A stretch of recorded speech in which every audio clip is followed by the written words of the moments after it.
All right, what's going on YouTube, Instagram, Twitter, all platforms? Welcome to another episode of True Big Blue Film Reviews. Got a couple of special guests here tonight. E, the chosen one, you guys know him from the Shakedown Crew over on Twitter. Shout out to Mellow Wick and everybody in that Twitter space. Just came out that space, and they wanted to talk about some Giants football. They want to talk about some X's and O's. Hey, Mello, I see you in the chat. I'll put the link in the chat for you if you want to come on. And if anybody knows Breaking Tackles on Twitter, he was supposed to be on here. I continue to offer my olive branch to him, and I continue to get smacked on my hand. So it is what it is. Whenever he wants to pull up or someone let him know, I put the link in the chats that we are in. Hopefully he clicks on and we can come in and talk some ball. We got the beautiful Miss Trina down there. She wanted to chime in a little bit tonight. AJ Bravo, what's going on? So I just want to go through a little dialogue before we get into the actual film review. Jada God, what's going on? Thank you for tuning in. So me and my brother E, we talk a lot. Hopefully Lou and Joe can pull up. I know Lou is probably at work, and I know Joe, he's going through a little rehab, so they may not be able to pull up tonight. So, but if they will be on here. But we're gonna talk some ball tonight, and I just want to know from my brother E, what do you expect from our Giants in the playoffs coming up? Because we know that our guys are probably not going to play next week. So we're going to talk about the Philly game. But when I got the news about we're not playing our starters, really not too into the Eagles game, although I want to beat them. Here's one of my brothers, Super Taj. What's going on, Taj? But what do Yo, you expect from what's going on, bro? the Giants in the playoffs, E? My expectations right now, man, are a lot higher than a lot of people might think they should be because of the fact that I heard a lot of things that I didn't like at the beginning of the season, Pat. I went through a lot of, oh, we in a rebuild, we got a new coach, it's a new regime, and this, that, and the third. And let me just move that out the way because I don't want to be too long-winded on that topic. But I always felt that if Daniel Jones and Saquon Barkley was under the right coaching, it would bring out all the things that we've already known that they possessed. One, they had to stay healthy. Two, the right coaching. And that is exactly what happened. People said, yo, E, you crazy. I said, yo, we may go 10-7, 11-6, you know what I mean? Depending on what's going on. One of those games was a tie. So at this point, I'm only one game off from my predictions due to the preseason, which a lot of people thought we was going to win 4 or 5 games, Pat. So right now, my expectations are very high. One, we have coaches that have been in the playoffs, battle tested, metal tested, have been in some of the greatest games that we've ever seen. We just seen Dable come off the sidelines of one of the best divisional AFC games possible in playoff history. We know Wink Martindale has a ring. He's always been about his defense. We see Mike Kafka being under the great Andy Reid. So we know what's going on with this team already when it comes to the coaches. The question was, could they all put it together in a conglomerate and get us where we at right now? My answer and thought process was yes. So what I do expect is for us to go into Minnesota or San Francisco and be a better team than we were in the regular season. One, we're getting healthier. Two, we are peaking. Three, we are hungry. True, true, and true. Shout out to everybody that's in the chat. Bay Area baller, 49er fan. He says we need us to beat the Eagles. I don't know, Bay Area. We might not I be don't know, playing our man. We resting guys. our starters. We Yeah, resting our Bobby guys. Powers, Word. what's going on? Word. Uh, Power, he says, will Leo and Aziz be ready for the playoffs? Yes, they will. They will definitely be ready for the playoffs. Like I said, I think a lot of our key guys are getting some rest this week. Taj, man, what you think about us going into the playoffs, bro? First of all, shout out Taj. What's up, baby? Yo, what up, Eve, man? What's going on, man? You be speaking facts over there in the Twitter spaces, man. Keep doing you, man. Thank you, brother. Um, but as far as us going to the playoffs, man. Hey, man, like for the first time in 6 years, man,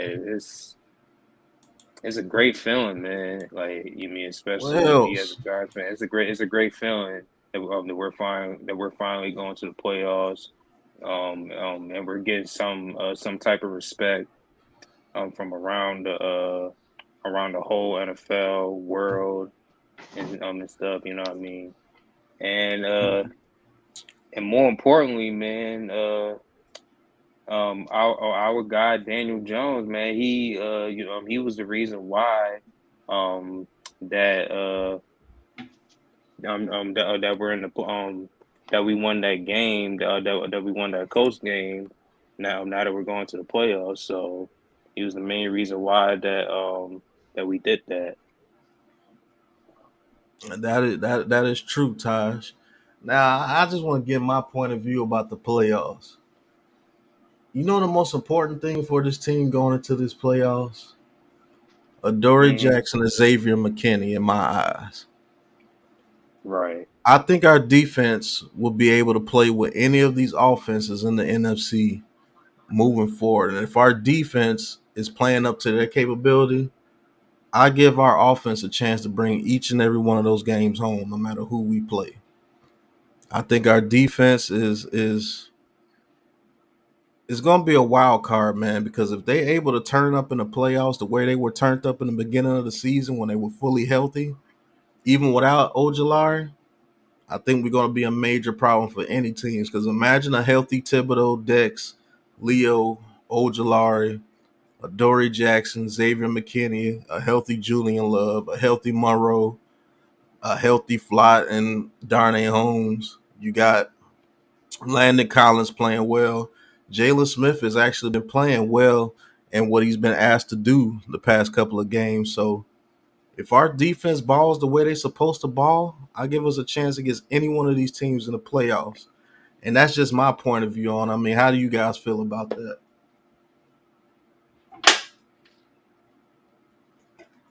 You're muted, E. He muted. Oh yeah, I was saying that I would let ST go, and I'll go right after that. Okay. Go ahead, Taj. Oh, if our defense, if our defense is in full effect for the playoffs, then yeah, I really do feel like um, that we do have a chance against any team in the NFC.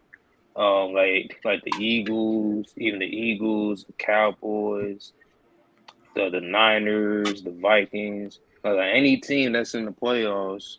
I feel like we can beat anybody in the playoffs. Even maybe like somebody from the AFC, like the Bills or the Chiefs. Like if our defense is in full effect, I mean, hey, like we could really have a good chance of like going all the way. And we GRC. did, and plus, like we did play the Chiefs last year. And our defense against the Chiefs last year on Monday Night Football, like was the reason why that game was close. But our Mm-hmm. offense just couldn't capitalize. So, E, what you think about it, E? Um, about what we do when we get to the playoffs, right? Yeah, well, I say our defense is the key. Like, if our defense plays to their capability, a healthy defense, I don't see a team in the NFC that we can't beat. Okay. I mean, I don't need to jump out the window here. I need to put us right where we need to be, which is in the window. When Adoree Jackson was playing, we didn't give up a pass over 25 yards on the field when that man was on the field. Let's talk about the stats and the facts. Y'all know how I get down. We didn't have an explosive play by a wide receiver when that man was on the field, due to the Mm-hmm. fact that we did not realize he was going to play above expectations. He was having a Pro Bowl season. We didn't expect Adoree Jackson to be that great. We expected him to be solid, give up a play here or there, and we understood that. He didn't allow a touchdown in his first stint with us, barring health, things of that nature. The only person I think, if I'm not mistaken, that the situation with Adoree Jackson went the way it went was with Tyler Lockett, if I'm not mistaken, right? When he beat him on the double move to the Yep. end zone or whatever the case may be. Before that, Adoree Jackson did not give up a touchdown. Everything was on the other side of him. He took away half of the field at that point in the games we played. Now, don't get it twisted. We're going to go against guys like Tyler Lockett, the DK Metcalfs, and things of that nature. But when you think about it, those guys didn't have a super successful game. We were taken out of the game due to the fact that we had a guy back there who muffed 2 punts. Shout outs to Richie James now, because obviously he's playing like a man possessed, which that makes up for those situations that he had in Seattle. I do believe this defense is one of the top 10, obviously, but I also believe that having Adoree Jackson and Xavier McKinney back allows Wink Martindale to do some things that he was not able to do with his front seven due to the lack of linebackers. That will mask a lot of the linebacker play. Now, the tight ends will get theirs, but keeping everything in front of us is a big part of what he does. The blitzes allows the cornerbacks allow the blitzes to get home. And you think about it, even though we didn't have the top guys in the game, look at how, if our cornerbacks held up, the defensive line was able to eat the way that they're eating. So yes, Pat, I do believe that moving forward, having the two major guys back there, our leader in the backfield and our leader as CB1, we take away at least 1/3 of the field just with them alone, getting to the quarterbacks with our front seven or front five or however we're going to do it. I think that we are definitely going to be one of the top defenses to be reckoned with. And I do believe that we can beat anybody with this defense. It's very underrated and it's not talked about because it's a lot of sexy names across the board. But put their PFF numbers up against anybody and they will compare. And another thing that I forgot to mention, it allows Julian Love to get back to playing the amoeba role that he was playing. He gets to go up to the line of scrimmage and help those linebackers on those run plays and bring down those guys on those screens when he reads the screen. Now he can go up there and make that tackle because he's not worried about having to play the whole backside of the field. That's up to Pennick and Xavier McKinney now. Which would be known as that Joker hybrid linebacker. Am I right? Mm-hmm. And he gets back to playing that role that he was playing where he was at a Pro Bowl level this year. Right. So those two coming back also elevates another spot at our defense, and we're allowed to bracket that slot receiver even more now because remember, all the explosive plays started happening when Xavier McKinney and Adoree Jackson went down, and that left those slot corners on that island. Now they won't be on that island anymore. So I think that also that bracketing that you just spoke about, Pat, and I love it because it's profound. It allows us not to see the deficiencies of Darnay Holmes, but his actual strengths, which is his gang tackling, getting across the field, run support as well, and also the fact that he's a great assist tackler over the middle of the field. Look how we've been getting attacked the past 5 weeks when Adoree Jackson went down. Everybody goes right to that slot position on third downs. Right. Now we're getting you to those third as well. Yep. Now we're getting you to those third downs and we're starting to get off the field again. And with our offense playing the way that they're playing right now, that's why I give us a chance against anybody. That's that. I want to flip it for a second, Pat, because you got us talking about the defense, but as we're about to watch, right, and which is a great segue to what you're about to do, I want to definitely say this. We don't have to be a top 10 offense in the NFL to win games in the playoffs. All we have to do is be an efficient offense without turning the ball over.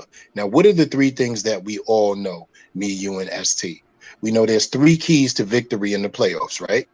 A good defense, good run game, and not turning the ball over. An efficient quarterback play. You have it. And we have those 3 things going into the playoffs. That's why we were so scary. Now we have a quarterback playing his best, efficient, proficient, and accurate football.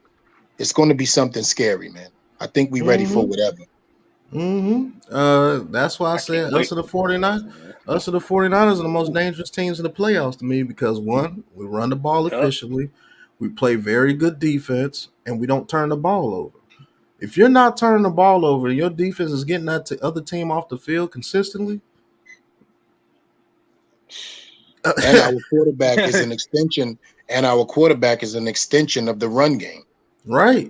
So if we're doing that and we're not turning the ball over, eventually we're gonna get some good field position and efficiency is gonna get some points put on the board.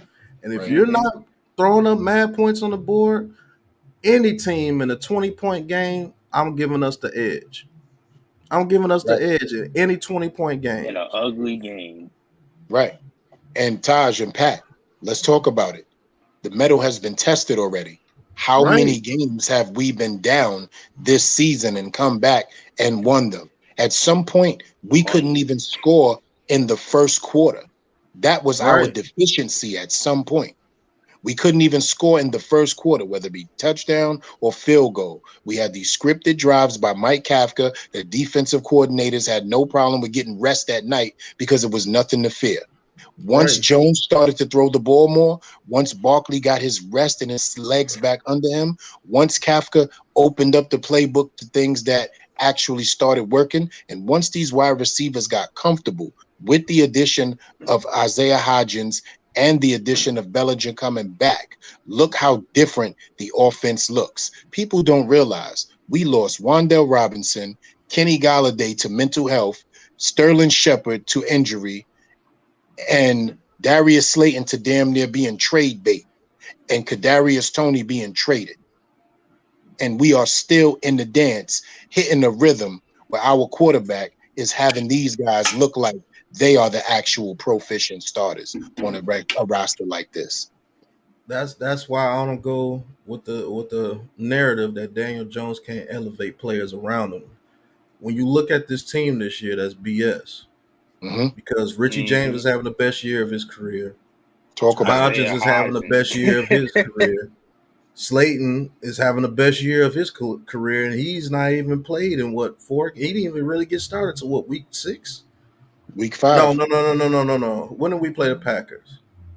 What week was it? Week 4, 4. Week week London. 4. 5 in He got a London. little bit of Yeah, play week 5 time in in that London. week 4, and then week 5 is when he started really getting his play time. Right. So I'll say the first 4 weeks he didn't And, get and the and play we and we time. thought Darius Slayton was about to be benched this season too. He Right. was benched. David Sills started over Darius Slayton. Right. David Sills. Hell, Yeah. can't get right started over David Seal. Yeah. So it's been a lot of narratives pushed about Daniel Jones this year, and I'm glad he's coming out on top. And I just want to see him play like his hair is on fire in that very first playoff game, no matter what the result is. But if Daniel Jones plays like with his hair on fire and his defense is healthy, I'll give us a shot against anybody. So I'm gonna ask this question to you guys, and then we're gonna get into some film breakdown. I'm gonna give out a couple of names, and you tell me what does he mean to this team. I'm gonna start off with Richie James. Unsung hero. Okay, Hodgins. X Factor.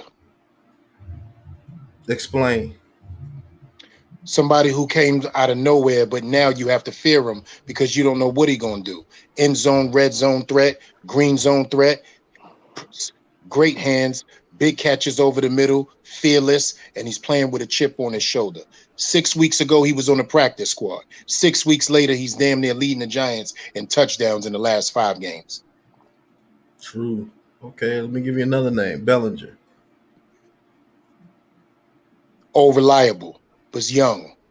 Reminds me of Jake Ballard, Kevin Boss, the guys who made things happen, but you don't realize they are one of the pieces to the well-oiled machine, and also the security blanket, the comfort level. Feliciano. Trash. I hate him, but I understand that he does do things that he needs to when he gets a chance. I feel you. I hate it too. I I Nick just Gates. respect I there's want Nick 2 Gates things that he starting that does second. well. I'm not gonna just shit on him like that.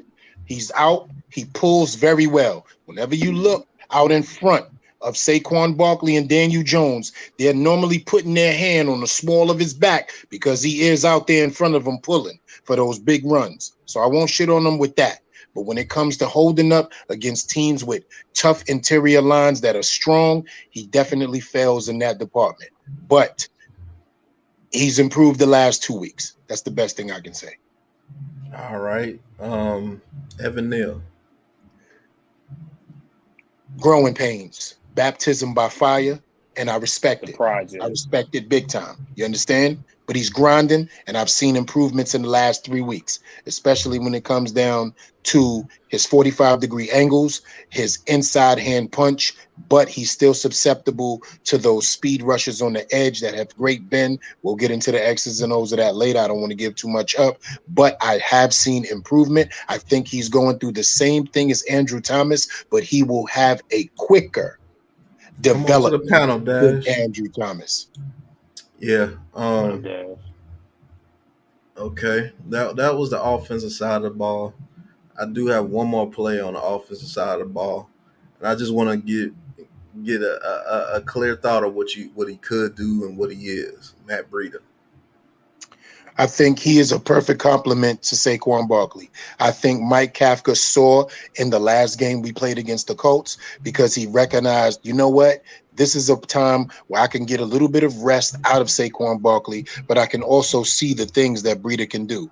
We always believed in what he can do. We know he's faster than Saquon Barkley when it comes to horizontal, moving across the formation, and getting to the line of scrimmage off just quick bursts because he's a better receiver, because he's more of a receiver.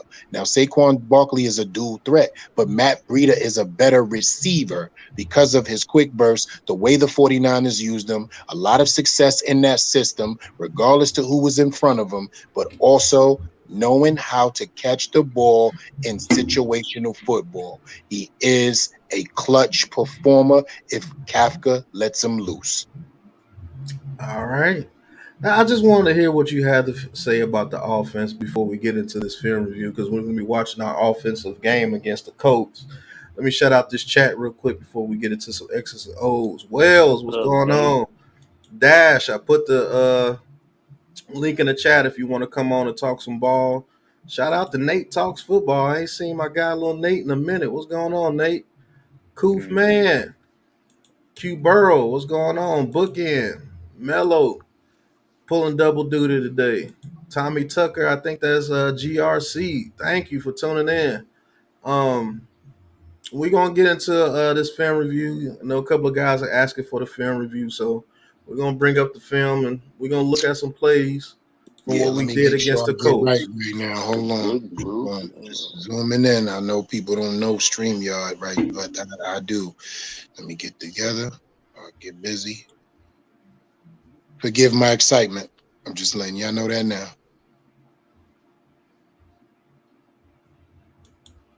All right, I'm good. All right, Taj, you ready? Yep. All right, so hey, Seuss, what's going on? Hey, Seuss, Almighty Finesse, what's good? Thank you guys for tuning in. So this play right here, as you can see, we're in a single back. I'll call it a single back big formation, but it's really Right. like a 10, 11 personnel. Barkley in the Mhm. backfield. So we're going to let the play run, and then we're going to talk about it after we see the results. So here's the play here. Now you see Daniel Jones. I like the pause. Evan Neal, I want you Mm, to tell me, mm. because E, you told me you want to talk about the line of Oh, scrimmage. So Let's talk about let's, it. First of all, I need you to rewind, and I need to yeah. break down this to everybody, right? 2 seconds in, Pat. Give me 2 seconds and then pause. Play it and pause. 1, 2. Right there. First of all, he's out of his stance very quick. You cannot say anything about him getting out of his stance. The man has gotten nowhere to him. He is still behind the line of scrimmage where he hiked the ball. The problem is going to be coming out of that third step too slow where he gets around that edge and bends. So if you rewind really quick, Pat, then allow the play to go. I won't say anything. Count his kick slide steps.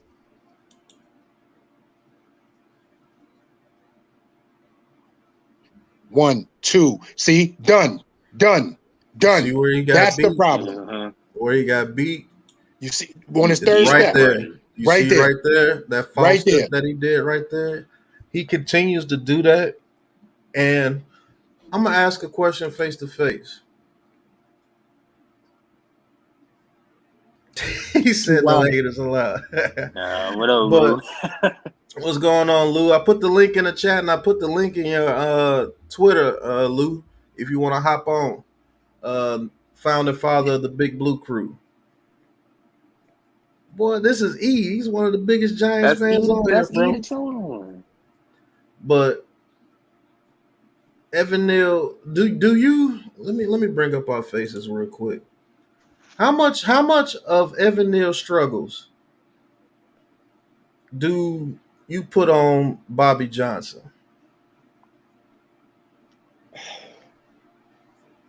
I can't. It's crazy. That's a great question, Pat. I don't put any of his struggles on him because remember he missed some time in the season, so he's still coming back to get his timing and everything like that correct. You know what I mean? So we all know his reps are the most important being a rookie in the NFL.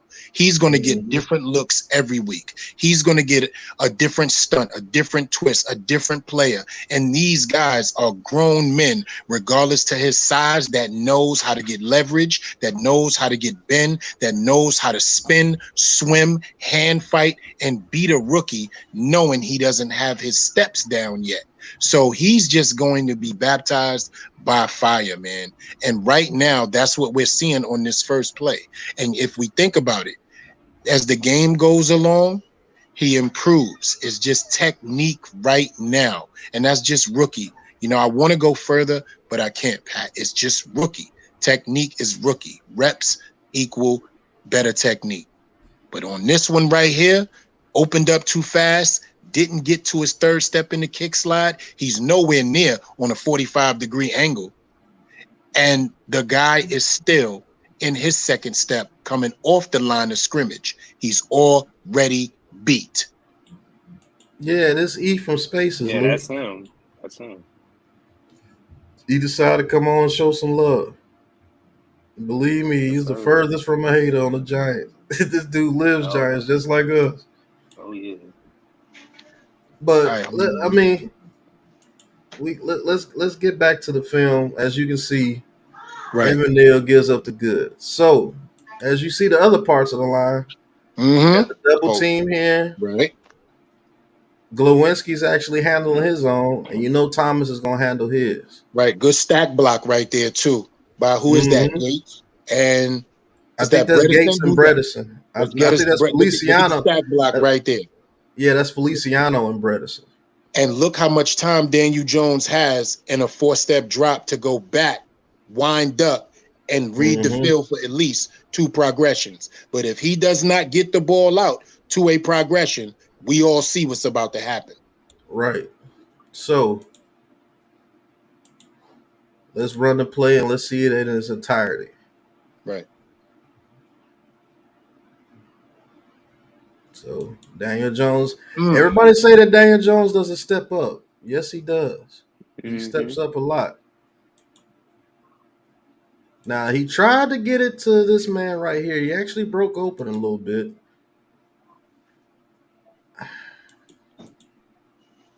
I'm trying to see why Daniel Jones. Well, I see why he doesn't want to lead him to this guy.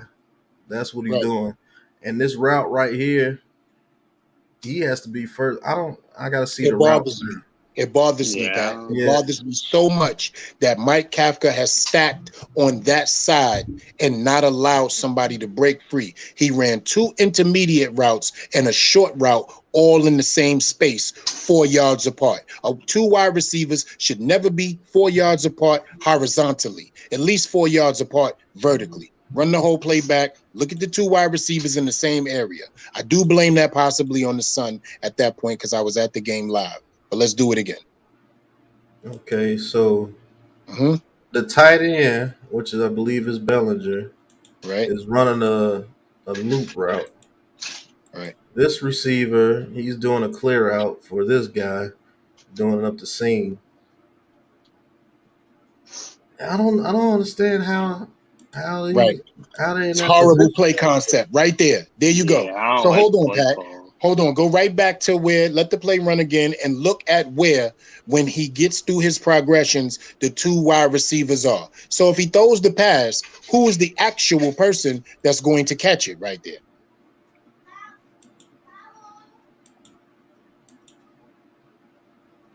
Yeah, it's too crowded. Yeah, too tight of a And concept. maybe Yeah, and too maybe tight. this linebacker right here Mm-hmm. wasn't supposed to be right there, and he just got more depth than they was accounting for. Right, but I my think that's question the is, why is the wide receiver who's right there? Who's right there up the middle? Who's exactly inside the hash marks up the middle right there? I can't see his number. right here, No. Down. right In the middle, here. right there. There you go. I think Who's that's that? Slayton. I think that's Slayton. That's the part where you break off your route and you No, come that's back to your quarter. yeah, that's Slayton. See, right now, let's talk about the bottom part of the field being wide open for 15 yards.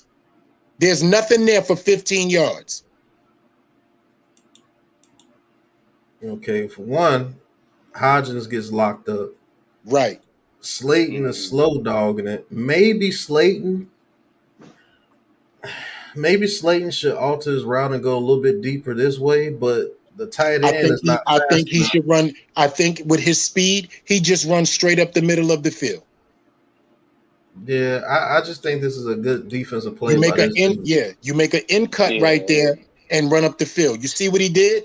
By Slayton not making an in cut and going straight to the goalpost, he allowed the safety to turn around and play both parts of the field, meaning it's him. And also, if he thought Hodgins was going to break free, look at him turn and be ready to look back at Daniel Jones. You just gave your quarterback up. See? See, this is what happens when everybody can continue to have their eyes on the quarterback at all times. It's hard, man. That's the only thing I can see is if Slayton runs this route and stops right about here and lets the quarterback throw it over this guy and lets him jump up in the middle of the field. But Slayton continues to run this route this way. So Daniel Jones, it's a tougher throw than you might think because if he Right. throws it high and That's a leads him pick. even more, this dude turns around and gets a pick because he's not worried about this guy. So maybe the issue is who is this? Is that Marcus Johnson? Oh Lord. Yeah. If this dude runs his route a little bit better, he either draws a legal contact and he runs into this guy and he gets open, or he's able to run this route this way to where this safety is either going to choose him and this allows this receiver to get open. Let me tell you this something right now. If Slayton runs up the field, right? Because he has no choice but to stop or come across to look to give himself an open window and a soft cushion. I just believe you bunched up too many wide receivers coming out of 11 personnel when you had them spread across the line of scrimmage, but you bunched them up on the field as they went vertical. The problem is Evan Neal didn't hold his block just a little bit long enough for any type of comeback route or anybody to come back to the ball if he would have seen them open. So if he doesn't get the ball out now, flag on the play. who's the person coming across on the right side by Neal? Who beat Neal on that play? Quiddy Pay? I think Who's that so. over there? There's a flag. It's Quiddy Pay. There's What's a going on, flag. Lou? What's going on, Lou? Nah, the reason I wanted to jump in before y'all finish this conversation is if you notice the same thing you just said, E, with the two receivers on that one side and 15 yards of clear space on this side. I think Kafka's been doing that a lot, and it's been hindering us. And he's been doing it because if none of the receivers get open, he wants to give DJ a lane to run. True. But you're cutting off half of the field in the play, in the passing game. And you're helping the cornerback who may not be a top cornerback. You giving him an advantage. Okay, so we see on the field right now that this is a 4-receiver play with Barkley coming out the backfield. So eventually he's giving them 5 options. As you can see, they're running they're looking like they're running single high, but this dude goes back and it turns into a cover 2 man. Okay. So now they're pretty much staying at single high. This linebacker right here wasn't supposed to do this. One more again. Evan Neal has been beat. He said one more game. One more again. Evan Neal has been beat. So what you We're see? not giving nobody a pass. So what you saying, E, if you think Daniel Jones has a little bit more time to operate, something's going to break open. The And fact that I he's think on his Slayton does. hold I think on, hold on. Look what he did. Look what he did. Neil recovery was based on Jones's stepping up. Watch the play. Watch Jones step up. Boom. Look at Neil. Able to push him in an over pursuit. But you damn near clashed him into where Thomas is blocking. So let's say what Daniel Jones could have done on this play, because they're gonna try to say that we biased.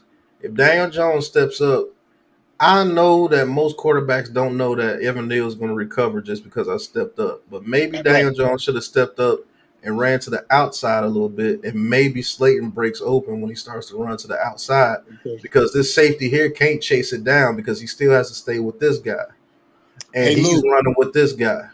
Hey Lou, where do you see the two wide receivers at again horizontally at the top? You said what now? Where do you see the two wide receivers again at the top of the screen? How far apart are they? Shit. Same route, same concept, right? Yeah. Too close. Yeah. If you're going to run a 4 wide receiver set, you run 3 routes, but you spread them out. Short, intermediate, 3 of long. them are too close. Look at them. Look at them. 3 of them are too you got 4 receivers basically in one circle. Yeah. You got 4 receivers basically in one circle because of the route concept. I'm not even really mad at the concept, because maybe I think Johnson messed this up, or whoever's at the top right there. I want to say that's Johnson. Somebody would have messed this up. Like me personally, I'd run straight through him and make him fall, because you're not gonna call a penalty on me right there. You're gonna call a penalty on the Colts, and then he breaks free. That's where football IQ comes in at. Mm-hmm. Because you have a right to your route. Look at the linebackers still staying pivot, trying to keep an eye on Daniel Jones in case he breaks contain. Yeah. But Barkley makes the linebacker move because he comes out of the backfield. You know what this was? This safety right here, even though it's obsolete, he stops a lot of things right here too. Mm-hmm. But if this man is at the 30, around the 34, 35, the way he's supposed to be, running full sprint, Slayton's able to break this open, because when Daniel Jones does step up, he has time, and Slayton's able to break this open going here, as long as he doesn't cut off his route. Yeah, you see, he's able to break there this we go again. That's the issue right there that I'm talking about. How is it that you find yourself 4 yards apart from the next person who's supposed to be in his route running concept? Nobody was touched off the line of scrimmage. Run the whole play back, Pat. Nobody got hands put on them at the line of scrimmage. Nobody was pressed. Let's see.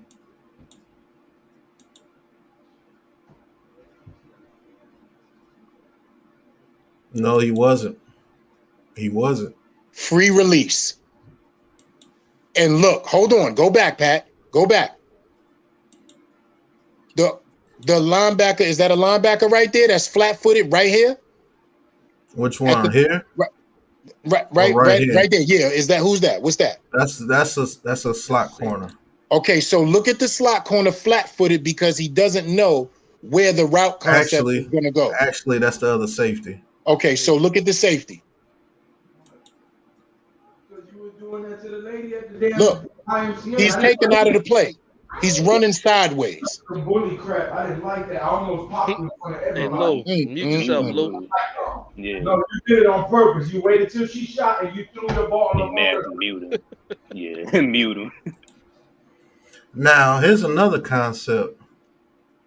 If we had the receivers that are very route savvy, right? What do you think that he cuts this behind him and just goes right here in a soft zone, and it's an easy pitch and catch? Yes. Because this linebacker is going to run with Saquon Barkley. Right. Yeah. Because he's still thinking, let me get in my route instead of realizing what's going on. Now, how is it, Pat, that both of the safety and cornerback is stuck together at the 30-yard line? They're stuck. And nobody breaks open. And nobody breaks off. Come on. Come on, man. Are you looking for him to snap it off? Right. When you seen that happen, I want my receiver to either run straight into this dude, knowing that this guy's running the route that he's running, and he has to get over there. Just run straight into him because they can't call you for a penalty because he's cutting you off. So the only thing that's going to be called is illegal contact. And then he breaks wide open. So now this guy's going to be trying to chase over there to get him, and that's at least 20 yards. You see what I'm saying? I need everybody to know that Daniel Jones sees in his vision, whoever that is over there, is that Kwity Paye or whoever is coming that way. Whoever is over there, he's like, let me take this 1.5 seconds to see what I got going on. Is that Bellinger? He is free. Is that that's Bellinger. Yeah, that's Bellinger. Okay. Bellinger. You see, he allows him to make the play. And then for some reason, he allows the cornerback to get back with him. So you got to be slow dogging it because Marcus Johnson is one of the fastest people on his team. So he had to be slow dogging it. Jeez. Now, where did the ball go? And he tried to go to Slayton, but the linebacker deflected it. To that linebacker. Okay. Yeah, the linebacker deflected. Mm-hmm. Let's talk about it. That's on Daniel Jones to me, and I'm going to tell you why. Because of the fact that he didn't have anything right there, but he tried to force it. The linebacker is clearly in his view, in his sights right there. It's clear. First of all, I need everybody to recognize what's going on with the wide receivers. Somebody ain't even turned around. When the ball is thrown, there's somebody still running up the field. That is horrible. Look, that's horrible. Covered. Man at the bottom of the screen ain't even in the play. I'm going to tell you what's even more horrible than that. You ready? Can you hear me? Yeah, I hear you. You ain't subscribed to my goddamn YouTube channel, Either Chosen One. That's horrible. You know what? Really horrible. I am definitely going to make sure I do what I got to do. Forgive me. It's a new year. I got new ears and new ideas. I promise. You got new ears. What happened to the old ones? They over, brother. It's over. They died 5 days ago. I'm back in the game again. Resurrected, reinvigorated, and ready to do what I need to do. Oh, shit. All right, so let's get to the next play. Right? I'm at 1229, bro. You'll be subscriber number 1230. That's a good number right there. That sounds about my paycheck after child support. But there you go, Wells. Yeah, that's Lou's channel. Yep. You ain't signed to Puff Daddy, are you? Nah, bro. Raping you records. He So take Pat, all is this are these plays in order, or you just picked out plays? Now these are plays in order. But what was you saying on the last play, Dash? Before I went on to the next play, No, I want to see if there was what's going on. E? I was going to see if there was a dump out, but it's fine. There was a dump out route to Saquon. Saquon came out the backfield. Yeah, I mean that's fine. We can go to the next play. Okay. For the people that don't know, fellas, real quick, for the people that don't know what's going on, I want us to help the people out that's watching because we never got a chance to do this before. I'm super excited. I want us to let people know, one, the formations offensively and defensively for people who don't understand schematics because they look at football, but they don't understand it. So I want us to help them out. All right. So in my high school, when I was playing, this is a shotgun. We call this a slot hammer formation because you got two receivers out here in the slot. You really don't have a receiver out here on the outside. And the reason why you run formations like these right here is because you don't trust your receiver to win on the outside. So you try to get them both in the slot. We called it a dub set shotgun. Basically, yeah. It's called a dub set shotgun, meaning as you have two options. If the first cornerback bites, the one that's playing off, you have at least a 5 to 7 yard route concept. But if none of that works out, you can have a delayed handoff from the backfield. And this also makes these two guys delayed in picking your receiver up so they can't jam them at the line of scrimmage. It's to get your receivers in space right here, basically. and look how far back the safety is playing to try to see if anything is going to happen between 5 to 9 yards, because he's only 6 yards in back of the first down marker. Now, as you notice that a lot of teams run this formation against us on defense, and that's single high safety, because they don't respect our deep speed on offense and they don't respect our outside receivers. So they try to use as many people as they can to cover the middle of the field, no matter who we play. I just want you guys to notice that, and notice when you have weapons like Diggs, these coverages right here get you ate up with back shoulder throws all game long.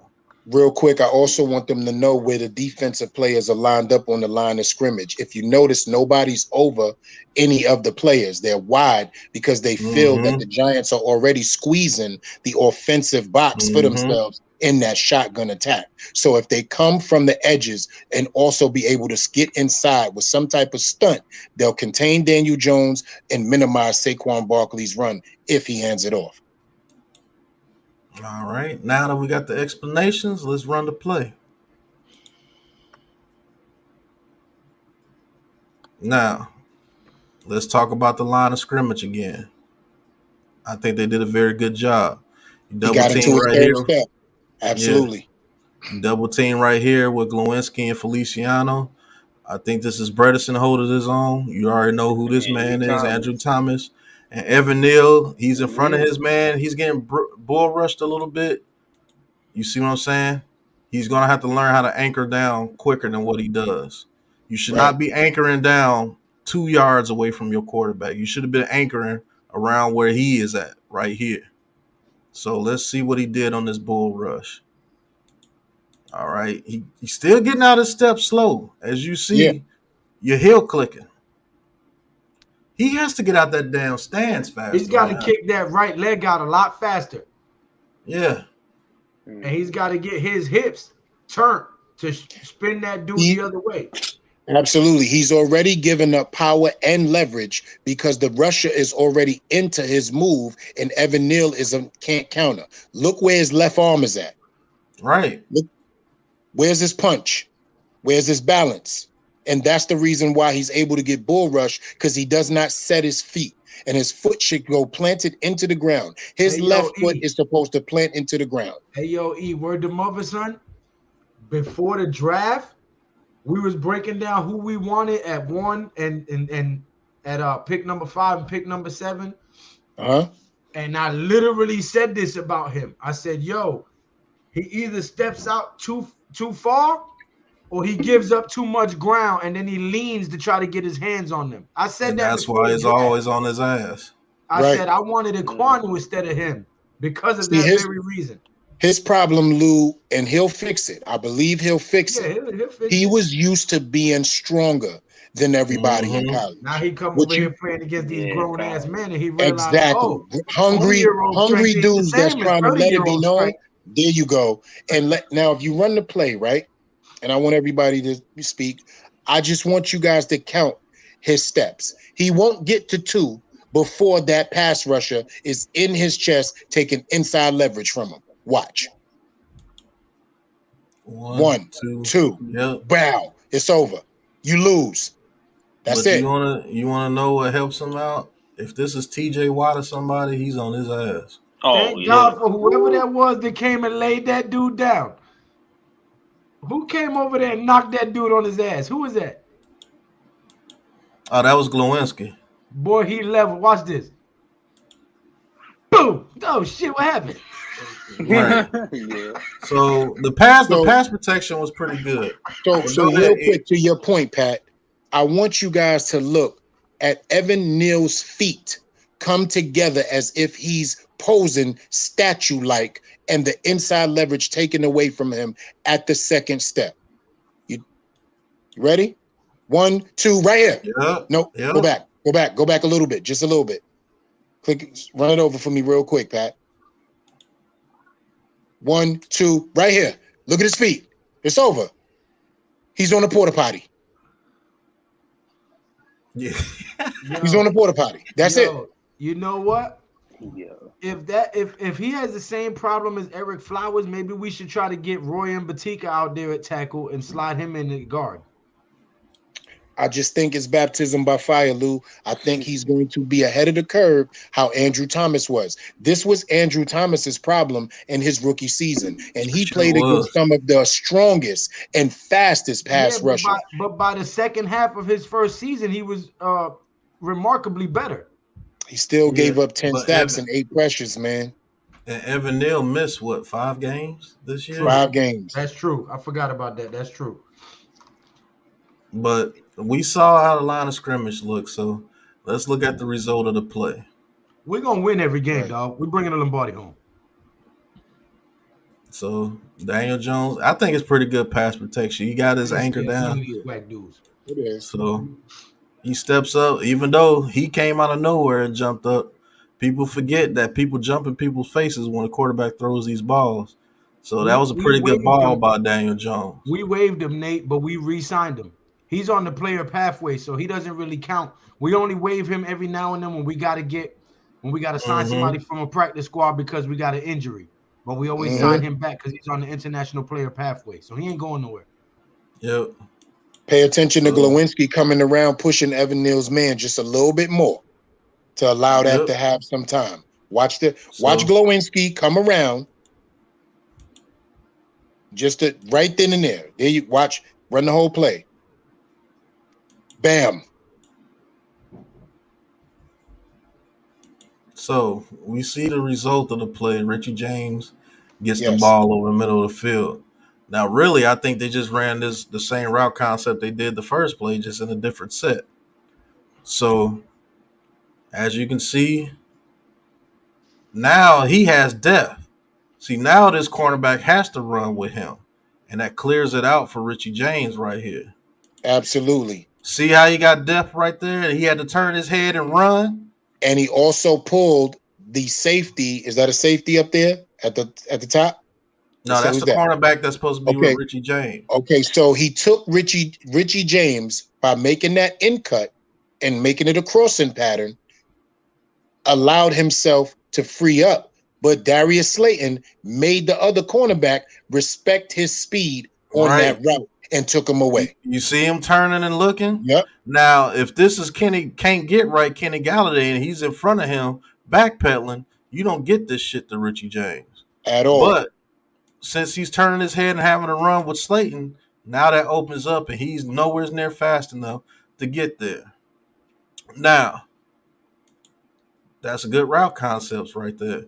And also, see how this dude fell? No, they bumped into each other. Slayton allowed them to bump into each other because now he recognized his man coming across the formation. Bam, bumped into his man right there. So imagine if Daniel Jones had the time of some of these other elite quarterbacks. He could have stood there and waited and threw it to Bellinger for a touchdown, but he had to get rid of the ball. But that was still good protection. Yeah. I like the route concepts. Very much. I like the route concept on that play. And what makes this play is Bellinger. Because he had to be in the slot right here. So I think this is Bellinger right here. Yeah, that's Bellinger. That's a big white dude. That's Bellinger. So this is why I apologize to Mellow Wick. This is what I seen in film. Bellinger was moving. You see how fast Bellinger was moving right there? He was moving. First of all, I need you to realize that whoever is off the line of scrimmage, he beat him from the moment he gave him a free release. Look, he wasn't able to flip his hips or mirror him at all. First of all, there's a 9-yard cushion between him and Bellinger. He took the inside post, look, and he was flat-footed still right here. And Bellinger was able to run right by him before he thought, holy shit, he's past me. Let me try to mirror him. And he flipped his hips late. Check it out. Yep. And really grabbed him. It should have been a penalty. Yeah, he grabbed him. So Bellinger did get up the seam. Like I said, I don't be just talking out my ass. You get a tight end that can go at the seam of the field. This is what happens. People start running into each other, opening up other shit. I'm not just talking out my ass when I say I want a tight end that can get up the seams with Daniel Jones. So this was a good play. Very. These two guys, or focused in on him because hey, everybody says Daniel Jones can only throw it 5 yards, so they both focused in on him, and they let Richie James sneak behind him. Huge play for a first down. All right, this is the 2nd and 8 play. Same formation. So they're just trying to get some quick yardage here. Richie James gets, I think, like 6 of the 8 yards. So, And what we need to discuss is Richie James is beating man coverage. He's beating his man. yeah. He's beating his man because they're only rushing 4. They believe they can get to Daniel Jones by rushing 4 and having 3 drop back and contain him. Mm-hmm. Richie James is beating his man, hands down. And as you can see, look how they stacked the middle of the field against us, waiting for us to throw it in the middle of the field. Look at everybody the hole he has in the pocket. Right. Evan Neal doesn't start to get beat until Daniel Jones is releasing the ball. The ball is already gone. And Richie James has that quickness to run that out route and make something happen. What's going on, Miz? Okay, Dash had to hop off. Okay.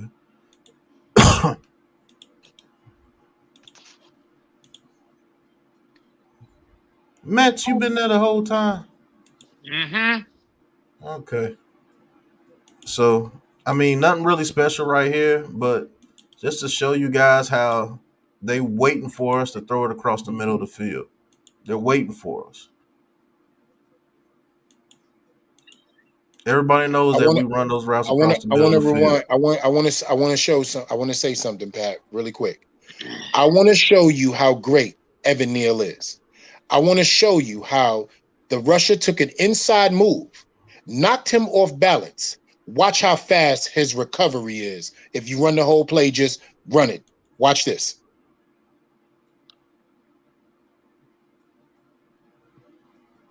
Evan Neal has talent. It's just his balance, man. And I meant to say Andrew Thomas. Andrew Thomas? Yes, watch Andrew Thomas get beat on the inside move right here. Bam. But watch his recovery. Boom. Yeah. Andrew Thomas, he doesn't stop moving. That's why he rarely gets beat.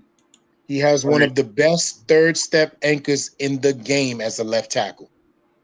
Whereas Evan Neal as a right tackle constantly gets beat because he stops moving. Is that what you're implying, E? Yes. Okay. It's his third step. He has a problem with his third step. And if y'all want to go back, he opened up wide on his stance on his third step. Look at Evan Neal. See, first of all, he's too wide. That's too wide of a base to a pass rusher. You've already lost that battle. I'm tired of seeing this, though, E. It's like he's always running after chasing, trying to push somebody. Right. It's just the fact that he's not on Daniel Jones' blind side. He's able to see that and feel that a little bit quicker and get the ball out. Look at his balance right here. He's leaning like the Tower of Pisa. Who's Evan supposed to be blocking in that shot? Which Colt defender is he supposed to block? The same one he ain't never blocked. I forgot who the edge rusher on the Colts was. But you see that? You see what I'm talking about? I saw it. Come on, man. Count his steps. Go back one time. And I'm going to get off Evan Neal's conversation after this. But we got to do better because that's going to be Hunter over there. 2. Come on, man. Yeah, he's going to be lunch food. If we play Nick Bosa, he's going to be lunch food. Yeah, man. Or we play the Hunter dude again, man, from Minnesota. He chew your food before you swallow, man. All right, so 1st and 10 right here. Okay. See, single back formation, 3 receiver sets, so single back trips formation. 11 personnel. Two to Jones' right. Damn. All right, we get a play action. Now, the tight end gave up the goods immediately. I think that's Vanette. But yeah, Jones. So you're asking the tight end. You're asking the tight end to block an edge rusher.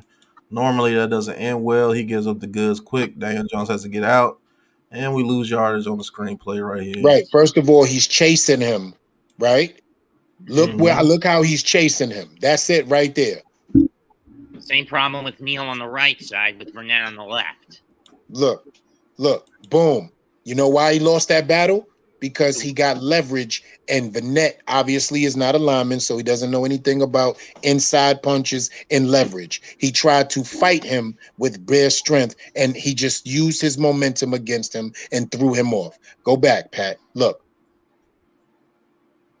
I think this I'm is what trying we to got see to how do this goes. on Sunday. Watch I'm this. trying to see how we tip the screen off, though. Get your ass away from me. That's exact. Come on, Vanette. We doing that? Right. But I'm Come trying to on, see Vanette. how we tip. Trying to see how we tip the screen off, though.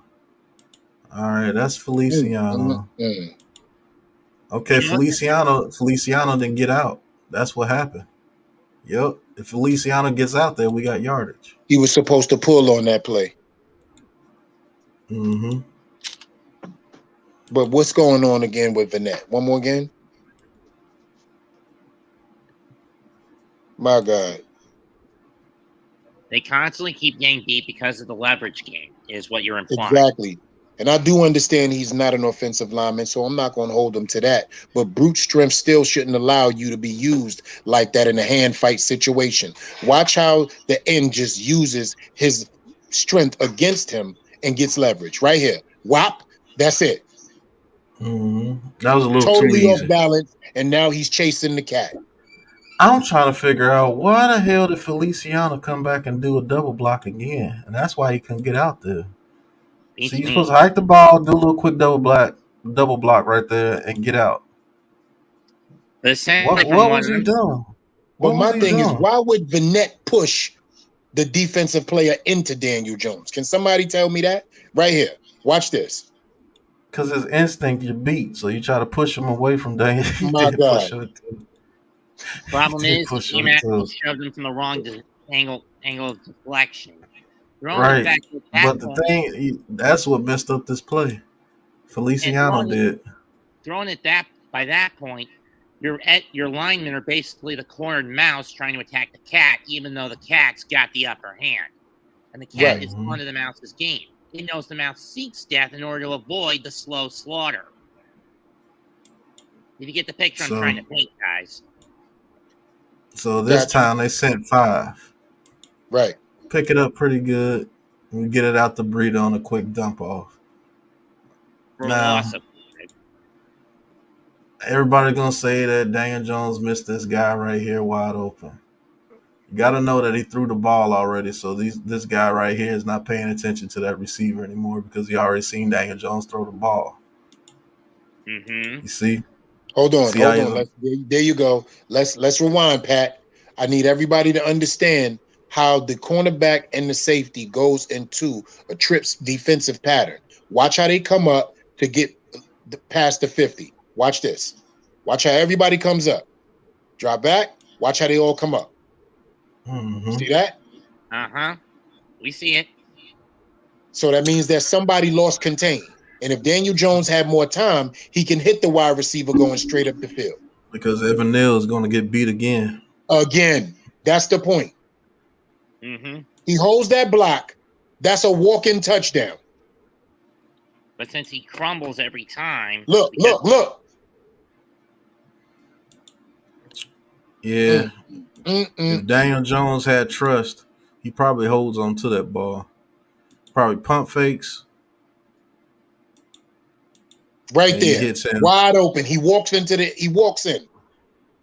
No, sorry. I didn't see the safety back there. I got it on Zoom. Yeah, the safety right there. He probably caught him around the 25.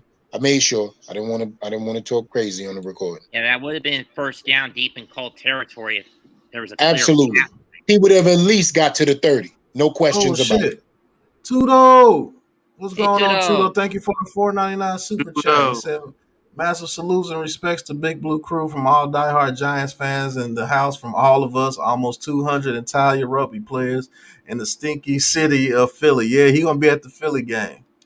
I hate that we might not play our players, Tudo, so you might not get to beat up every Philly fan out there because they're going to be talking noise to you. But thank you, Tudo, for the $4.99 super chat, brother. Again, I get the logic of possibly not playing our top dogs, but this does come with a trade-off. It just feels like the team is going to phone it in. All I because don't think they're gonna fold it in. you get They're my not gonna point. fold it in. Yeah, they're not gonna fold it in, but they're gonna play hard. But they're not gonna fold it in. But Evan Neal next year, he should be not on Andrew Thomas level, obviously, but he should be at a level to where Daniel Jones trusts him, and he may be able to hold on to some passes because people are reacting that we got to get the ball out so fast. Right. And I'm gonna So, tell you this though, with a wide receiver one, it helps him out a lot too, Pat, because he's not mm-hmm, gonna have to hold his blocks as long. Especially mm-hmm. when you consider that Jones has among the fastest pass release times at around 2.25 seconds a pass in the league. The only guy that eclipses him, Trevor Lawrence of the Jacksonville Jaguars, and get it out of his hand within 2 seconds. Okay, so let's run this play one more again, Pat, right? And I'm looking at Evan Neal again. So tell me what happens wrong. I'm counting the steps. 1, 2, 3. Actually got 3. But what's the problem? He continues to be leaning like the Tower of Pisa. For some reason, he does not like to be in front of his guy.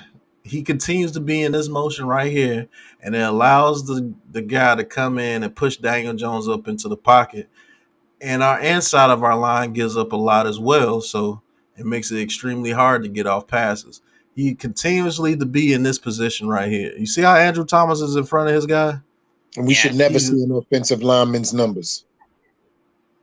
Facing the true, quarterback? Never. true. Because when your numbers are facing the quarterback, that means more than likely you're getting beat. Exactly. He should be on the other side. You see what I'm saying? He should be on the other side of this guy, but Evan Neal continuously be in this position right here, which is killing him. And that's why Daniel Jones releases it fast.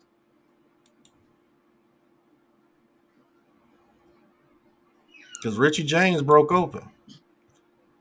And I think the only reason why he broke open like that because everybody knows that we got to get the ball out quick. And that dude ran up seeing that Daniel Jones' arm was in motion. Now, see if Evan Neal was blocking correctly, Daniel Jones probably could have pump faked to that side and then threw it to Richie James. To be The honest one with you. thing that I hate, Pat, is that we squeeze the box on ourselves offensively. And we give the defensive players an advantage when you are in a squeezed box. Now, I want you to run the play back from the beginning. Watch how the defensive linemen don't have far to go to get to Daniel Jones once the pockets collapse. Watch. They don't got far. Look how close they are to him already. And people don't So, recognize the so NFL what game. This is only 2 seconds right here. 2 yeah, seconds. if that.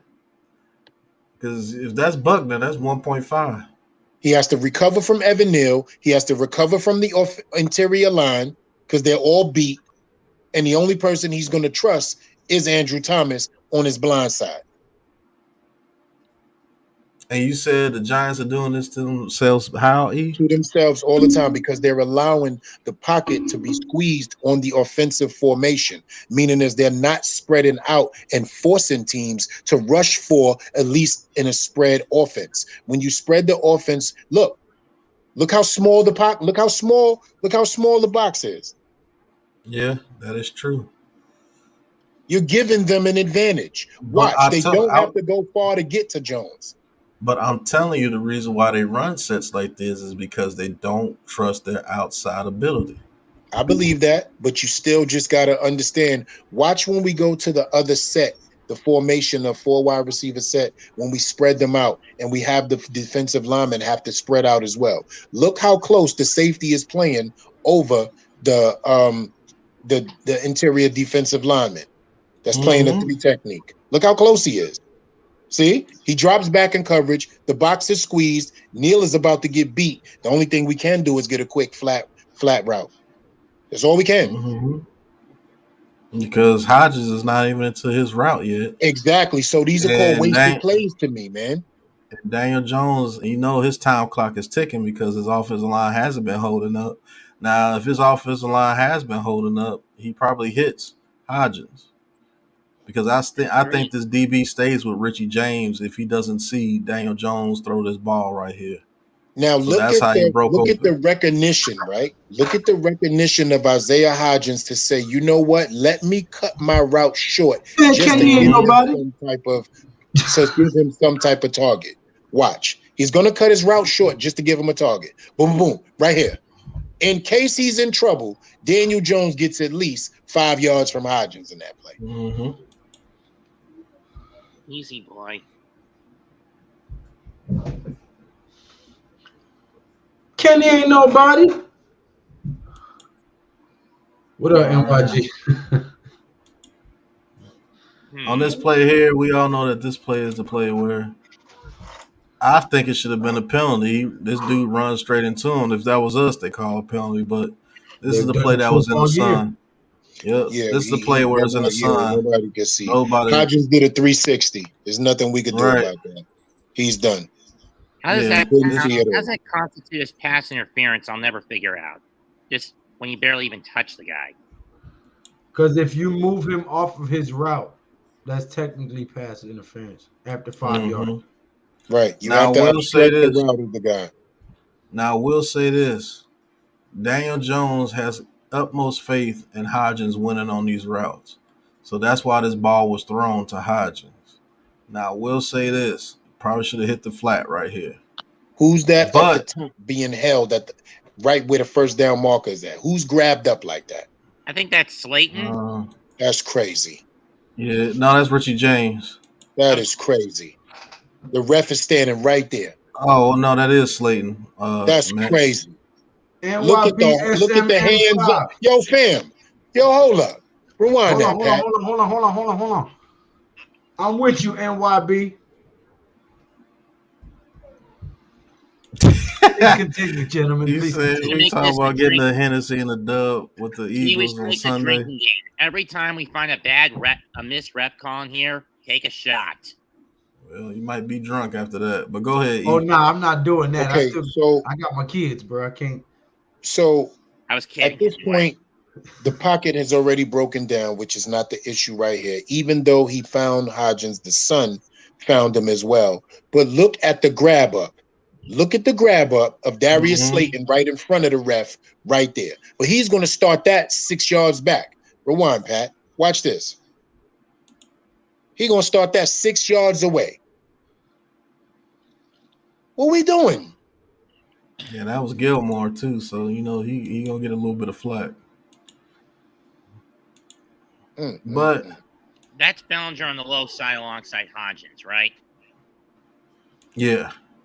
Okay. Yo, you see my 3 reasons for why we should start our players?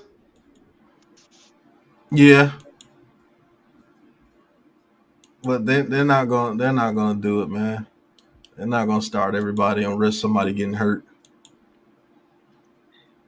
They might end up getting hurt anyway if someone does something as stupid as what happened the last time. I'm gonna tell you the only person that's gonna get hurt. Jalen Hurts, stupid ass. And we need to hurt him. Yeah, we gonna because they gonna play him out of desperation because they so greedy. They want that number 1 seed, and we gonna break his ass. Pause. My question is, G, do we knock them to the 3 or to the 5 if we beat them? I don't care we don't move. We don't move. We're stuck in the 6. No, he said, we don't move. We knock them to the 3. Oh, they go down to the 5 if Dallas and the 49ers win. They go down to the 5. But this is 2nd and 5 here. Now we do run a trip set to Daniel Jones left right here. Right. This is a single back trips bunch for the people back at home. The reason why I show you this play, that's Saquon Barkley sitting right there. Single high safety for those that don't know the defensive formation. I want you to see the eyes that go with Saquon Barkley. You see him?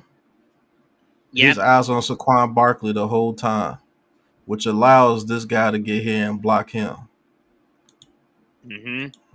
Now, if this was Barkley instead of Breida, I'll be honest with you, I think Barkley cuts this right here and goes that way. But since it's Breida, if this is Barkley, he's looking at Barkley instead of Breida. So the play worked. Evan Neal does get his block right there. We get a first down, but I think we should do more plays like that I moving think that forward. that is the great conversation to have right now, Pat, because we had 2 plays like that allowed me to realize how great they work in the Cowboys game. We didn't run it with Broccoli. We ran it with Brightwell and Breida, right? And it worked. This Mhm. was during, Brightwell had a this was 13-yard during, game, then a 12-yard game back to back. this was Yes. during It's a misdirection running back play when you have the guard pulling 3 to 4 yards in front. And it's a beautiful play. It works every Right. time we run it. that was during Yeah, Right. Thanksgiving Hey, Day, so, Tank right? Davis, Javante Yeah. Tank Davis, and Hector Luis Garcia fight tomorrow, I'm and involved, bro. Jerron Boots Ennis. So we'll be calling that on Leather to the Face tomorrow night. Or word? Yeah, Mm-hmm. Yeah. Just send me the I link do. and I I'm do in all there. the boxing fights and all the UFC fights. I call them live. I'm with you, bro. I'm a holler. I'm a definitely show love and support. You ain't even subscribed yet, I'm more man. of a Stop. I told you that I'm 12:30, baby. I'm more of a Puttaresu guy myself. Jones looking Oh, real Robin Hood Men playoff in elite. tights, eh? Ready for the contract after the trophy gets hoisted up. NYG said Jones could have ran for 150 yards if he wanted to in that game. They kept crashing down on Barkley the whole game. Yeah, he could have. But What do you mean by Robin Hood Men in tights? Say what? You said something about Robin Hood Men in tights, eh? Yeah, you said you like wrestling. I said, oh, Robin Hood Men in tights, eh? Actually, Japanese wrestling is taken a lot more seriously. should Bellinger? Yeah, well, that's Bellinger's job on him. I can't get mad at him. Just in case Jones decided to pitch it to Barkley. He Yeah. tries to get out there and hit him. But that right there was, come on now, Daniel. And I'm not talking about Jones. Come on, Daniel. Come on. What kind of kung fu shit? Go back, Pat. What's this? He said, what kind of kung fu shit? What is this shit right here? Yo, watch this shit, Lou. Should have Bellinger just kept running straight? Keep going, Pat. What kind of shit is that? Yeah. Should Bellinger should have just kept running straight and went and Yo, blocked he that could have got other a guy? penalty for that. Yeah, he could have. Probably Which should is have. why he stopped, right? That is crazy. Look. Wow. I think Bellinger should have just kept running straight. But he also thought Barkley. But I'm gonna tell you right now, he thought Barkley was getting the ball. Yep, he did. He did not know it was going to Breida. You don't cut block like that for somebody when you know it's a misdirection play. He didn't know the ball was going to Breida. He didn't settle that. He could have cost us 10 yards. If he just goes ahead and Yeah, runs see, he past don't know. him and block He don't him, he don't know. He don't know where the ball is going, Pat. You can tell in if the he face. just runs and blocks him, Breida's gone. True. But he thinks the ball is going to Barkley. Look at the way this play is set up. Because this guy, if this guy doesn't turn and look at Breida, then you don't have to block him because he's looking at Barkley the whole time. This is why I got to say he's a rookie. We got to get a little bit more experience. His eyes are strictly on Jones and Barkley. Reason why? We run the bootleg so much and he sees Barkley coming this way. Jones and Barkley brings his eyes. So this allows you to sneak past him and block him. And this allows Breida to hit this alley that opens up. If Bellinger's blocking him, look at that alley right there. Because there's no way he could recover to tackle Breida. It's no way he will be able to catch Breida at all, regardless to even if he keeps a free release and Bellinger gets to the second level to block. He won't catch Breida. The misdirection fooled him already. See, look. They don't even know what's going on. It would have been Breida and a safety that's hiding out the screen because Gilmore's not going to catch him, but there's a safety back here hiding out the screen. That's why I rewinded back. You see him? So he's in the middle of the field. So it would have been Breida and him. And I still think Breida wins. Great misdirection. Great hold by Evan Neal. Right. Okay, hi, Hefe. ¿Cómo está? I said, what's up, Hefe? How you doing? For anybody who thought I was talking shit. What's going on, El Jefe? Hefe, what's up, baby? Yeah, I still think Breida should have got at least 20 to 25 yards on that play at the very least. I'll tell you But who I am impressed with on that. Look at Glowinski. On that whole situation, look at Glowinski. Dash is Dog asking for time. the link.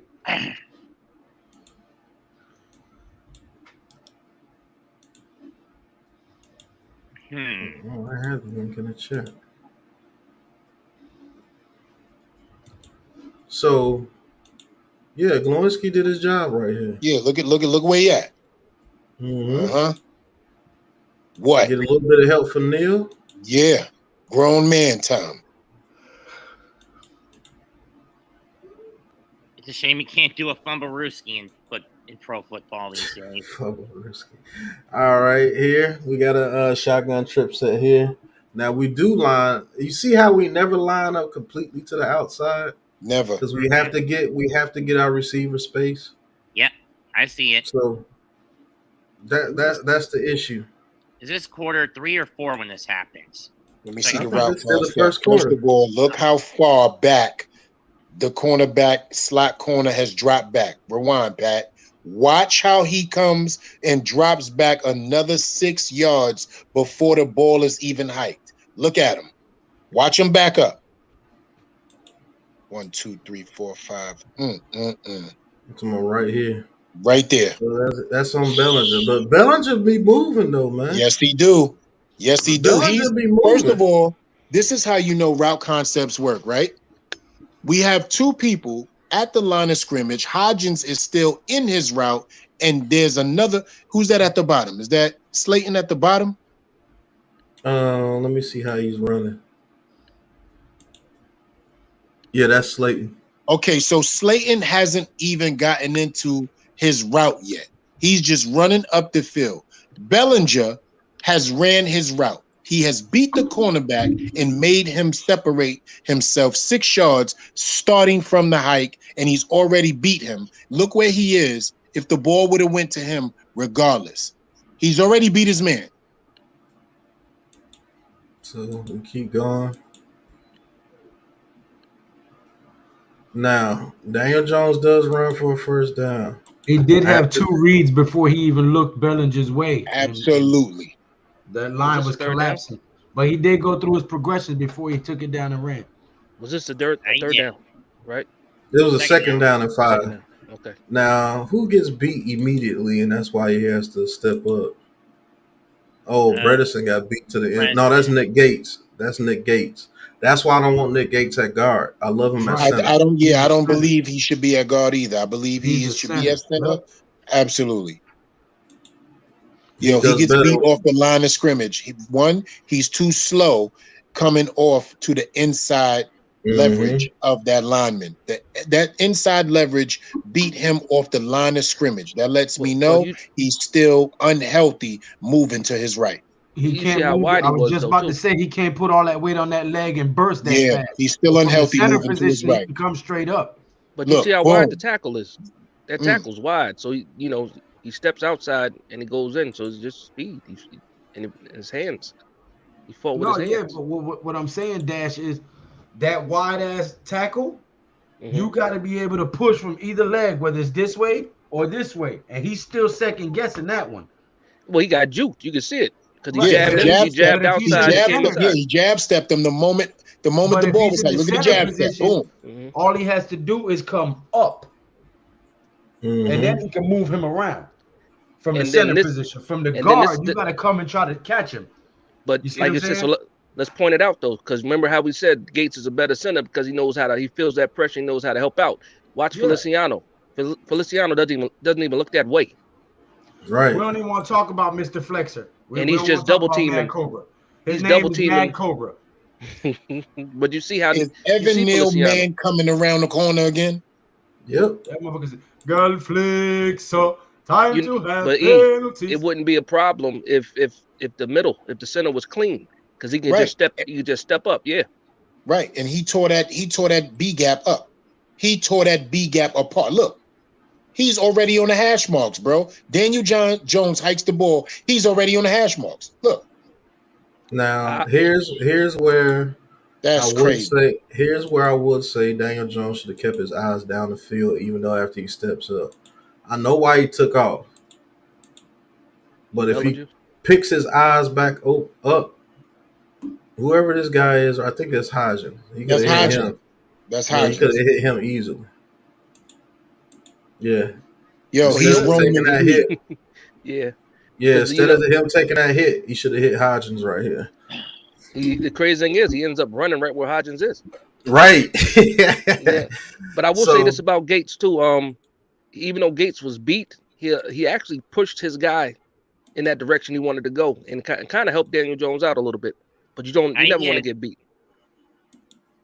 He did recover and let Daniel Jones a lane to step up. And since Andrew Thomas is a stud, that helped Daniel Jones out. Yes, sir. And with the double team still right here, Daniel Jones should have picked his eyes up and connected right First here. of all, I want to say something about Mike Kafka right now. Who is that still standing at the 40-yard line? Where are you at? That's the running back, right? Is that Saquon? Yeah, that's the nobody. He is Keith Sweat on this situation. Nobody. I mean, it's a check down route. Yeah, I'm saying I'm saying I'm giving Mike Kafka the props on this route concept. Look how far apart the receivers is spread. Look how he has two sitting down in soft zone coverage, and he has an occupied free safety in the back. Mm-hmm. That's how you do it. That's how you do it. Look how he occupied that free safety to give him everything underneath and intermediate. So let's take a look at what Daniel Jones is looking. I think he's looking for Bellinger down the seam. He didn't see it. So second thing, he tried to take off this way for some reason. I don't know why he tried to take off Thomas' way.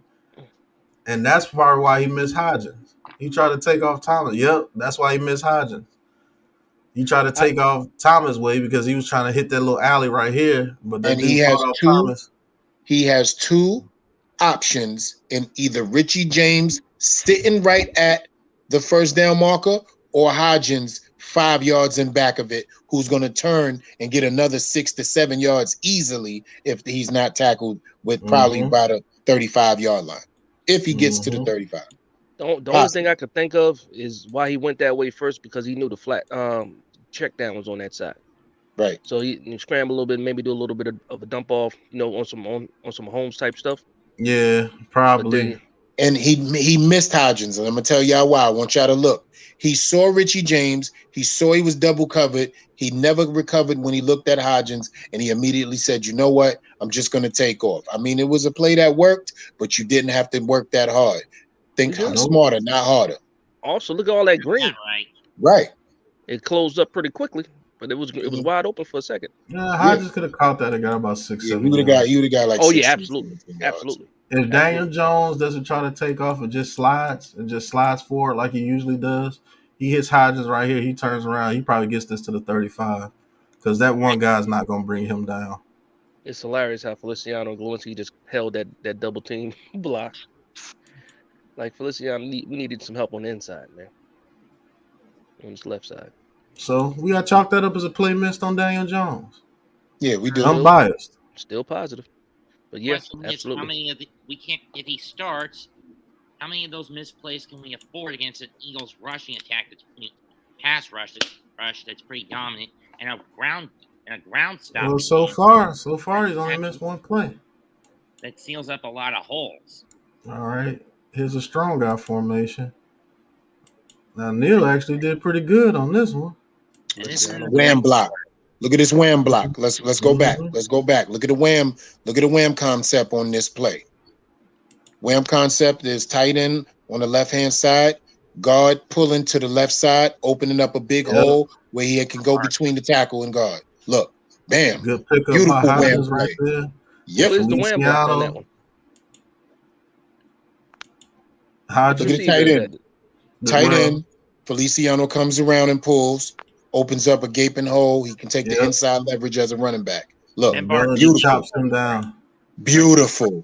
Does his job, gets him off. Does his job.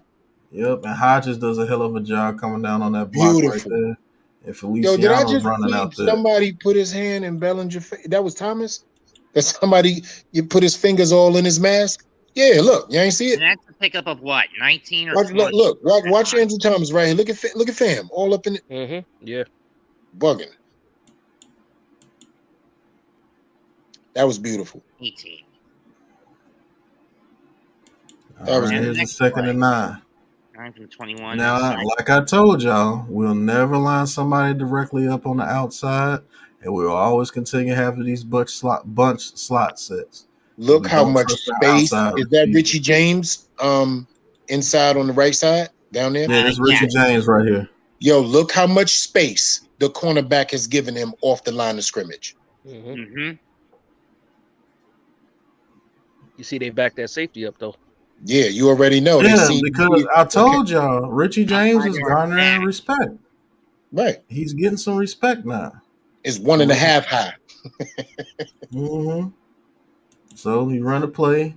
Now he continues to put 5 options out there for Daniel Jones to be out there. So he's not babying no more. I told you, he's putting it on these offensive linemen to get it done. And they always double team with Glowinski for some reason. Who would the 5th option be? I only count 4. Oof, 1, 2, 3, 4, 5. You got your 4 wides and your First of all, running back. I'm loving this block by Evan Neal. Let's talk about it. I'm loving this block by Evan Neal. Right. There you go. That's blocking. That's how you get it done. Watch the third step, Dash. You ready? Let's do it. Play it. Snap. 1, 2, 3. Engage. Nothing he can do. Legs open. Inside leverage. Punch. Got him up by the pads. He got his paws on. He's not in position to fight back yet. Walked him down. There you go. And that goes to James on that catch. That's what it looks like. No. That's Hodgins. Oh, Hodgins. Now, let me show you the reason why Hodgins gets open right here. Go ahead, Pat. I see it. Go ahead. He didn't beat him with speed. He didn't beat him with speed or anything. Remember I kept saying that they don't know the little nuances right here, little subtle moves. Watch his arm get extended and he pushed him off. You can't see that as a ref unless you're looking at Hodgins the whole time. You can't see that. That's what Diggs is gonna be doing. And I want to talk about it because this is my type of thing right here. This is what I used to do to get open. I want y'all to understand the hand fight at the line of scrimmage. He already lost that battle. He already lost that battle at the line of scrimmage. The moment he engaged him up high, he was able. Look right there. That's it. It's over. It's over. I can turn my body to the left and put myself in position to catch a pass coming to me. There's nothing you can do. Yeah, there's nothing you can do. Basketball. He's boxed out. Yeah, he lost that battle right there. So let's talk about it real quick, fellas. Let me get to the screen where you can see our beautiful faces. Hold on, let me say hi to Dash. I haven't said hi to Dash in a minute. What's going on? Ain't nothing. Hold on. Hey Miz, if you want to come on, I put the link in the chat for you, Miz. You're always looking comfortable. Always, bro. Always. So the way to do tape work. As you've seen Hodgins going through this season, I've seen them be able to do that a little more and more each week. You comfortable with Hodgins on the outside next year? Absolutely. Yeah. I'm absolutely comfortable with that because we can mix and match depending on whoever we get. Big body on the outside, hash marks, going to go inside, depending on the concepts. He's going to beat his man at the line of scrimmage. He's going to be better than most third cornerbacks in the NFL, hands down. So we get that number one guy. Are you cool with Hodgins, the number one guy, Wan'Dale Robinson / Richie James if he comes back? I think Richie James is going to play himself out, to be honest with you. I think he's going to earn himself a $5 to $6 to $7 million contract, especially if he balls out in the playoffs, because people are noticing him, whether you believe it or not. People are noticing him. He's getting respect. So you telling me Daniel Jones getting them paid, right? That's what it is. Yeah, that's exactly what it is. He's gotten Richie James paid, no doubt about it. Whether he's got Darius Slayton paid. Yeah, and Darius Slayton won't be here. He'll probably get a $10 million deal on the market because I still think he's going to reach over 800 yards this year. So I say we try to give him a contract extension. Not going to be able to. We got to move on. We got to move on. We gotta. But you can get any guy with speed, but we need a guy with route running that's able to get free, comeback routes, help his quarterback out, and most of all, get across the field just without beating his man one-on-one, but knows how to turn up the field as well. Darius Slayton struggles with learning how to turn up the field in the post and outside. Mm-hmm. He struggles with it. My guy is. What about Hodgins and James? You think we had Jordan Addison on the other side of Hodgins. I'm cool. I'm cool. That's my guy. I think that's tough. Yo, I think that's tough. Put a Boutte over there. I think that's shit. That's even tougher. Put a Boutte if he has his head on straight, Boutte is one of the best receivers in his draft if his head is straight. And people don't realize that. And let me tell you this: he will drop to us. Jackson Smith and Jigba. If he's there, I don't trust him on the outside. I don't want him. I don't trust him on the outside. He might be the only Ohio State wide receiver I don't want. Wow, y'all gotta break that down for me. Coach, thank you, Coach. That damn Joe. What's going on, Joe? Hey, we just running through some film, Joe. With Jackson Smith and Jigba. You don't like it? Dash. Let me ask you this question. So I must have seen you actually come in. What about Jackson Smith and Jigba you don't like? First of all, injuries. That'll be the first thing. Besides the injuries. Outside of that, I don't think he got the footwork for what we need. That's why I disagree with you on that man's route running is serious. Sure. That man's route running is top notch. Top notch. So what's up with the separation then? Well, he was injured. I mean, he ain't separating nothing but a ligament. Okay. All right. I'll go back. Bulldozer brings up something as well. I think Colin Johnson would have been doing what Hodgins is doing. Wait a minute, his footwork better than Addison? No. We ain't going that far, Dash. I'm just saying this. No. Watch the man route running and his ability to get separation because of his route running. He's taller. He's 6 what? 6'1". Okay, I mean that's an inch or two taller. Listen, I'm on the Addison train, man. Addison's 6 foot to us, Dash.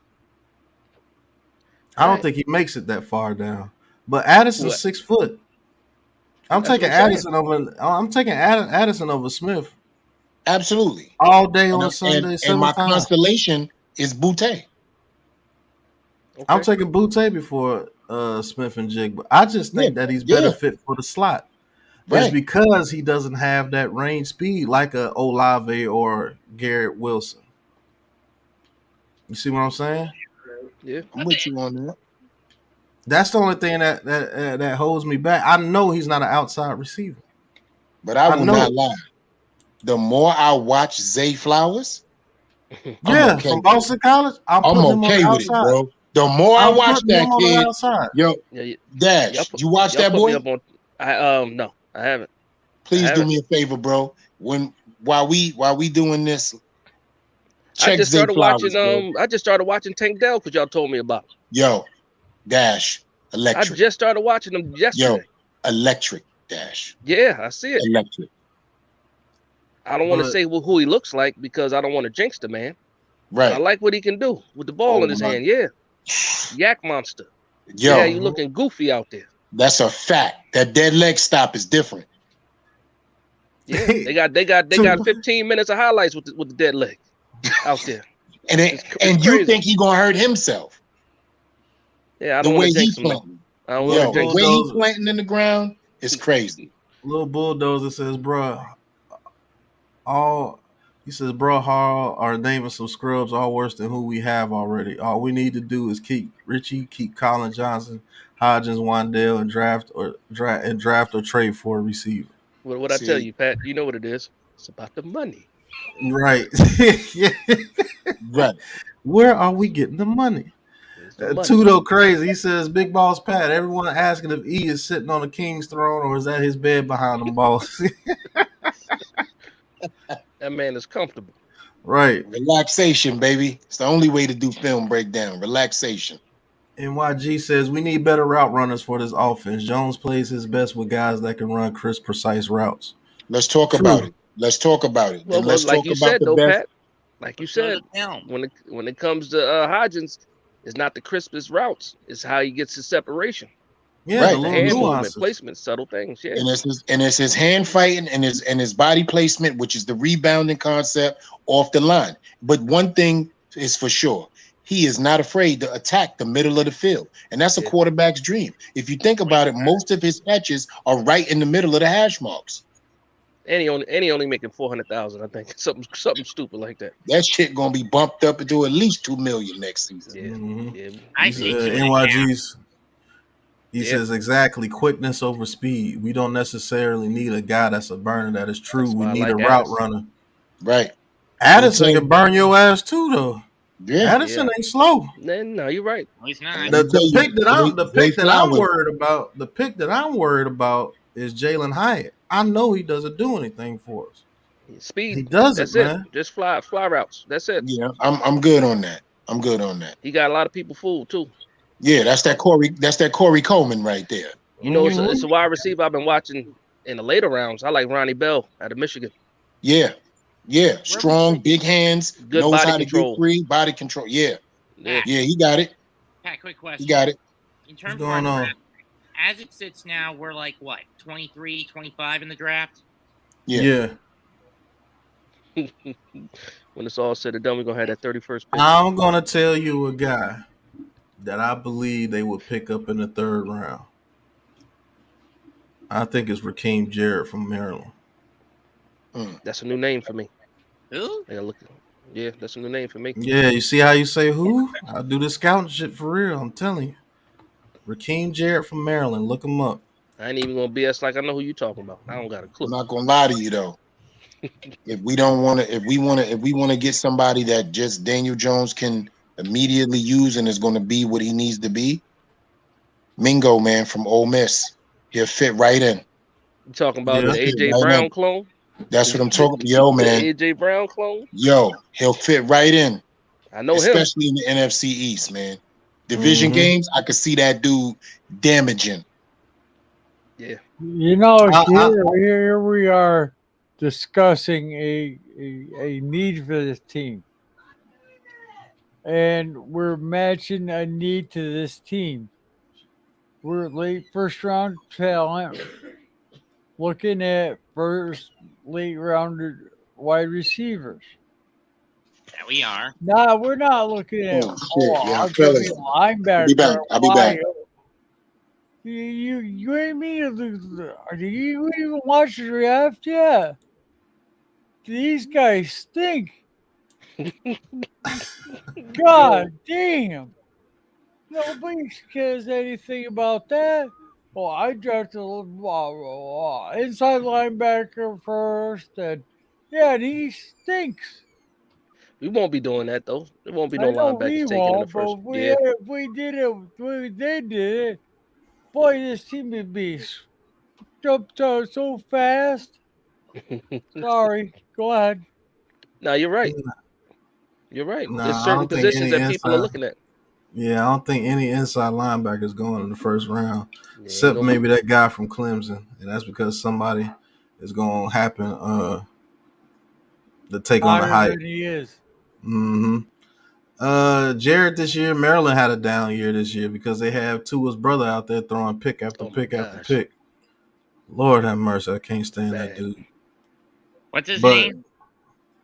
What's his Another name? Tagovailoa. Tagovailoa, whatever his name is. Not Tua. That's his name. Not Tua. Pick. I can't. Tagovailoa. I can't think of Tagovailoa, something like that. One of them. Just something like that. But yeah, I don't think Somebody Rasheed put it in the Rice is chat. going. Rasheed Rice may fall to the deep 20s, but that's just something I wanted to discuss because So I got a question for you, Pat. How many receivers go in that top 20? There's a chance it could be 6. Okay, I was thinking like 4 or 5. So yeah, 6. There's a chance because if yeah, Big Dash background set is nice too though. Yeah, I'm Tallulah trying, man. I'm Tagovailoa, that's piecing it it is. together. Once I get my new camera, I can start getting it fresh like that. But I'm still working off the phone, Pat. it could be. He said it could be 6 if people take the bait on Njigba, and if Rasheed Rice goes in the top 20. Okay, true. If they bite on those two dudes, yeah. Because I still think it's think good. I think I'm Butte sorry. is a top 20 pick too. Yeah, I'm curious to see what happens with all that the mystery of him coming out, and see if it messes up his draft stock. Hopefully they leave that story alone. But Yeah. they're not gonna leave it alone. Nah. Hey, Joel. Yeah, they basically forced him off the team, but well, Hodges does things like this. He can definitely be a solid number 2 because he created. Go ahead, Dash. You think they extend him this year? You throw a You little don't bit of have money to. his way. He's still on the contract. Don't have Yeah, to. we got him for next year. We got one more year on him, so we don't have to. Now he probably would take a 2-year extension for like $11 million or something like that. He probably would coming from the practice squad. It'd be a lot cheaper now than it will be next year. Right. Because if he gets 80 catches for over 1,000 yards, like 10 touchdowns, now you got to pay him $18 million. Yeah. So they could extend him. I probably would give him not a cheap deal, but a cheap deal as far as big wide receiver money. Mm-hmm. You get him on like a 3-year deal, maybe 2.5 a year, $5 million. Mm-hmm. Yeah. Mm-hmm. He'll take it. Especially now, like I said, he only making 500,000. Mm-hmm. Might be a He'll little take bit it more in a than that now. heartbeat. But especially if you throw a nice little bonus, make that first, just give him $1 million right up front. Cap hit's only like 750,000 for 2 years. Yeah. Yep. Now here's a 2nd and 17 right here. Remember that penalty that we got on that run play when Nick Gates somehow tripped somebody? I don't know what went on. Falling on his back, he tripped somebody. Yeah, so how do you the call that a Colts sent a blitz. Or a clipping? They catch the Colts. They catch the Colts in a blitz. Oh yeah, that is right. Roll the tape. This is 2nd and 9, second quarter, ball on the Colts 17. Yeah, 2nd and 17. They catch the Colts in the corner blitz. Daniel Jones sees it, gets it out to Richie James quick, and we get most of their yardage back. So that's good play recognition right there by Jones. Saw the blitz was coming, got it out immediately. That was a dumbass play on 2nd and 17. I don't know why you do that. That's stealing right there. Yeah, that's stealing. I don't understand. I don't understand what they were calling right there, but I'm glad they did it when I seen it. I was like, that was dumb as shit. Now that got us back 11 yards, correct? Yep. Now they only send 3. Which is odd. As you can see, Evan Neal does pretty good right there. Everybody Get some help. Yep, everybody's sitting at the goal line. Now Daniel Jones gets out the pocket and he makes the throw. Touchdown. Richie James.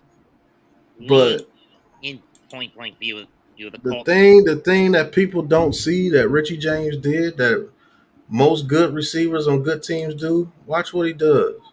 Pretends like he's getting ready to run to the corner of the end zone and then cuts it right back. That's how you run a fucking scramble drill. That's how Josh Allen, then when they get out the pocket, they're able to make all them damn plays. It's the stuff that you're not paying attention to. You're so enamored with the quarterback.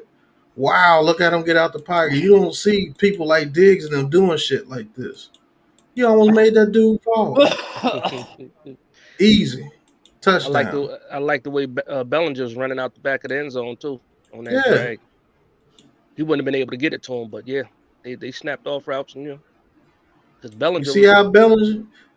Honestly, if he lost it to the corner of the end zone, Bellinger has some speed. He gets that. Go right at the goalpost, right? Yeah.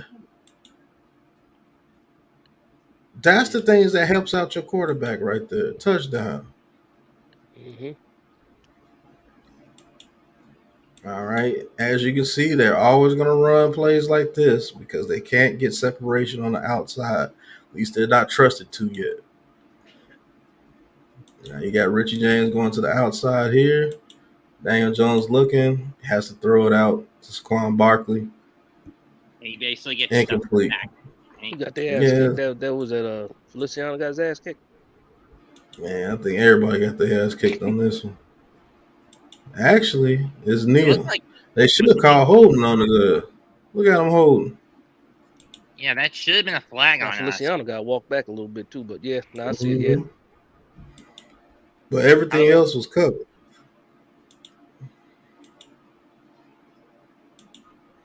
If there's one thing I do complain with Richie James, it's the showboating with the backflip. I mean, we saw how that basically gypped David Wilson's career when we had him. Yeah, there was nothing open on this play. As long as he sticks to landing, he's all right. Right. He's saying. And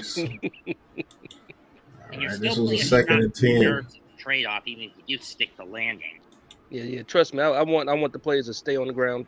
Stay on the ground too. I hate when they jump into the end zone and do all that crazy stuff too. Unnecessary. So right here, you see Evan Neal actually gets a does the same thing again. Gets beat to the outside. And then you can see him, he's leaning. Yeah,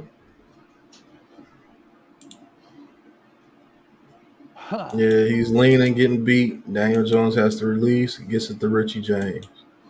Now, could he have got it to Hodgins right here? I think that's Hodgins right there in the middle. Yeah, that's Hodgins. Could he have thrown it to Hodgins right here? Maybe. Yeah, he could have, but it would have been the same result. But Hodgins didn't stop, so no, he couldn't have. Hodgins kept running. Wandell's out for the year. I'm not even sure if he'll be back for the postseason. Yeah, Wanda won't be back till like November.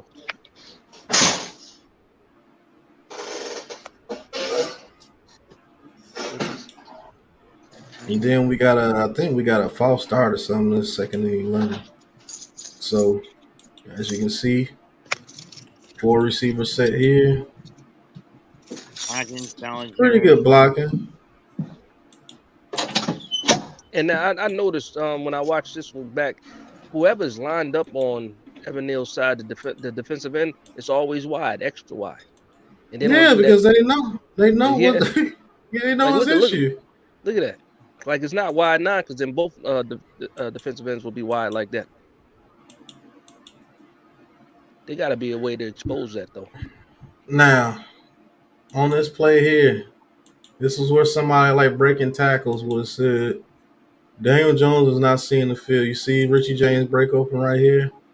Now, he would have said he didn't see Richie James even though he threw the ball way before Richie James got into his route. Now, the thing you can say here is, what's the read on this play? Do they tell Daniel Jones to take Hodgins immediately if he gets open to take the yardage on 2nd and 11 to get it 3rd and respectable? That's what you got to decide. And how many did he get? Like 5 on that one? Yeah, he got like 5. So what was told? Is it possible to sign free agents? Well, just look at Daniel Jones. Just look at his help. Look where he's looking. Off the rip. Say, Pat, Bulldozer's got a question. Is it possible to sign free agents in playoffs and have them play like they can in the NBA? I don't think it is. Yeah, you can. Yeah, you can sign a free agent anytime. You sign a free agent anytime. But can you have them play in the playoffs like you do in the NBA? Absolutely. Vinny G, I think he has a little over 200. I think he has about 80 rushing yards against the Vikings, and we pull out the dub. We could absolutely sign Odell Beckham next week, and he could play in the playoffs. And that's to answer your question, or to answer Bulldozer's question. I'm just asking because Because if you look at baseball, I'm getting sick of the whole Mets Carlos Correa fiasco. I mean, love his But baseball. yeah, DJ never looked at the right side of the field because I think this was what was planned, just to get some yardage here on second down to make it third and short. Now, if that wasn't the plan, then yeah, it's on DJ because he could have stepped up in the pocket and he would have been wide open. Yep. He also has real estate in front of him, crazy. Look how much real estate he has in front of him if he just wanted to take off. He could have started running right there, and it would have been on. And the linebacker's drifting a little bit. But like I said, he wasn't even looking. Nah, if you would have just ran right here and Richie James would have kept running this way, that's a first down. Easy. Now, like I said earlier, breaking tackles would have said, "Oh, this is missed," but you don't know what the read was. You don't know what was told to Daniel Jones. I think Daniel Jones was told to take the quick yardage right here and make it third and manageable. He never gets out of one. He never goes through more than one progression. So when you see him stay a guy down, that's the design play to that guy. Right. So here's what they would have said: "Oh, he missed a wide open guy right here," not knowing that the ball's already coming out DJ's hands, and this cornerback is reacting. Right. That's the concept of the play. The play concept is to get a quick hitch, to get short yardage, to make it short, third, and manageable. I'll be right back. So, bam, that's it. That's why I go through the plays the way I go through them. And that's the reason why I have issues with other guys breaking down film, because you're not being fair. You could do that to every quarterback in the league. That ball's already out his hands, and this guy is reacting to him. If that ball doesn't come out his hands right here, he's still running back with this guy easily. Look at the wide receivers at the 45 and the 49. Look at them. Right here? Yeah, look at them. Well, that's Richie James at the 49. Yeah, totally covered. And one guy didn't even get out of his route, didn't even break into his route yet. Design play. Look. You see the cushion Gilmore's giving him? Yeah. Gilmore. Now, maybe if this was first and 10, this might have been their ass, because this guy here got out of his assignment. Well, this is his assignment because he has to guard him. So that's why he broke there like that. Now, this is first and 10. Let me tell you something. Who's that right there by the 48? Who's that? Man, that's Richie James. That's Richie James by the 48? Yeah. Mm-hmm. If Richie James turns that route into a skinny post, that's what he did. Let me see. That's what he did. Okay. I didn't see the rest of the route. Yeah, the ball. Yeah, but that's what we were saying. The ball's already out of Daniel Jones' hands. Yeah, it's over. Now, I'll say this. Kafka saw this. Kafka probably saw this and said, "You know what? We're gonna work off that." Especially if they're running that type of defense, but we'll see. I don't think Philly runs that type of defense. Not at all. Mm-hmm. They man to man all the way. No, that's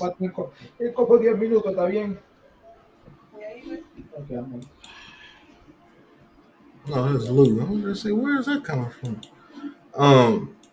Yeah. So I think this was a planned play.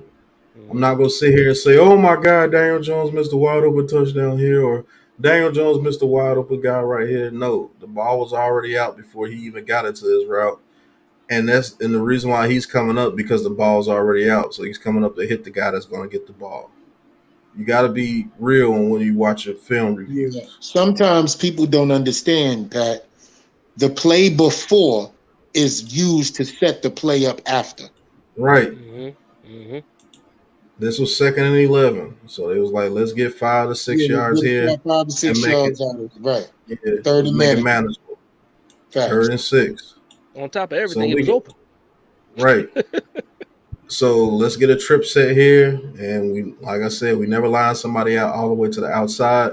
So you got basically 1, 2, 3 slot, minor slot, because look at their cushion. Oh, the cushion. They always give our slot guys cushion because our slot guys are our best guys. Nobody's worried about our outside, and the reason why you're not worried about Slayton on the outside is because if you get Slayton on the line, he's really not going to beat you most of the time. And he's susceptible to getting beat up when he's running outside to get pushed out of bounds. He doesn't win those fights. Yeah, he throwing the ball already. Yeah. Damn. So, I mean, that's how quick. You see, when we get the blitz, you see how quick Daniel Jones gets the ball out when we're blitzed? Because he already knows that we're, a little bit bad. Although they held up decently, but he got it to Bellinger right there. And Bellinger made a hell of a catch. We got blitzed. He had to get the ball out quick. That was a bullet. 3rd and 6. Everybody's covered up. But Bellinger uses that big body and comes down with the target. That's big boy status right there. That's what keeps the chains moving. This was an important catch right here. Ball got there quick, too. Now, let's just say Daniel Jones had all the time in the world. Do you think he should give Slayton a chance right here?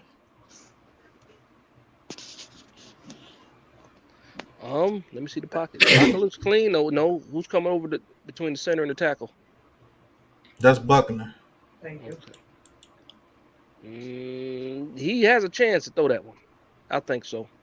He had a clean pocket for at least a second and a half. Which progression was I think he he at? had time to throw that one. Yeah, which progression? Okay, right there. Where's he going through? Let's see. Progression. First progression. Where's he at? Middle of the field? He's right here. He looked right here. Now he's in the middle of the field. I'll be back in a minute, okay? Okay. All right. He never got past Bellinger. Nope. I think he knew he was going to Bellinger this whole time. I think that was his way of looking the safety off and giving Bellinger just a second to catch the ball. He looked like he held him. He held him a little bit. Yeah. See, but look at where Bellinger's able to come back to the ball, and the safety's flat-footed. Thank you for Bellinger for coming back to the ball. Right. Because Bellinger could have stood there and got that deflected.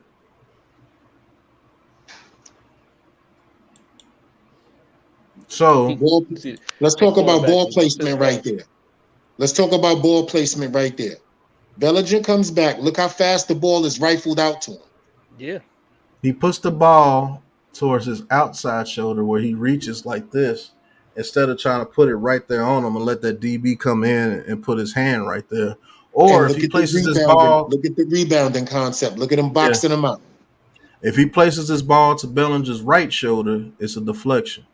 But he placed it to his left shoulder, which allowed him to box him out even more, and he gets the first down. If he puts that anywhere near his right shoulder, that DB is able to cut in front of him with his arm and deflect that. You see what I'm saying? Right. He put that on his left shoulder down to where the only person that could get it is Bellinger if he uses his basketball ability. And that was a damn good play. Now, I'm not going to call out any names, but most people that break down film would have said you should have threw it to Slayton right here. And I'm not going to blame you, but it is 3rd and 6, and we're trying to get points, and we're playing for a playoff spot. I was just about to ask you to down the distance. 3rd and 6. Yeah, you're trying to move the chains, man. Right. That's a punt if you don't get it. That's a chance for Slayton, sure. But I'd rather have a guaranteed first down and move the sticks. Live to fight another day. Good night, Tudo. Thank you for tuning in.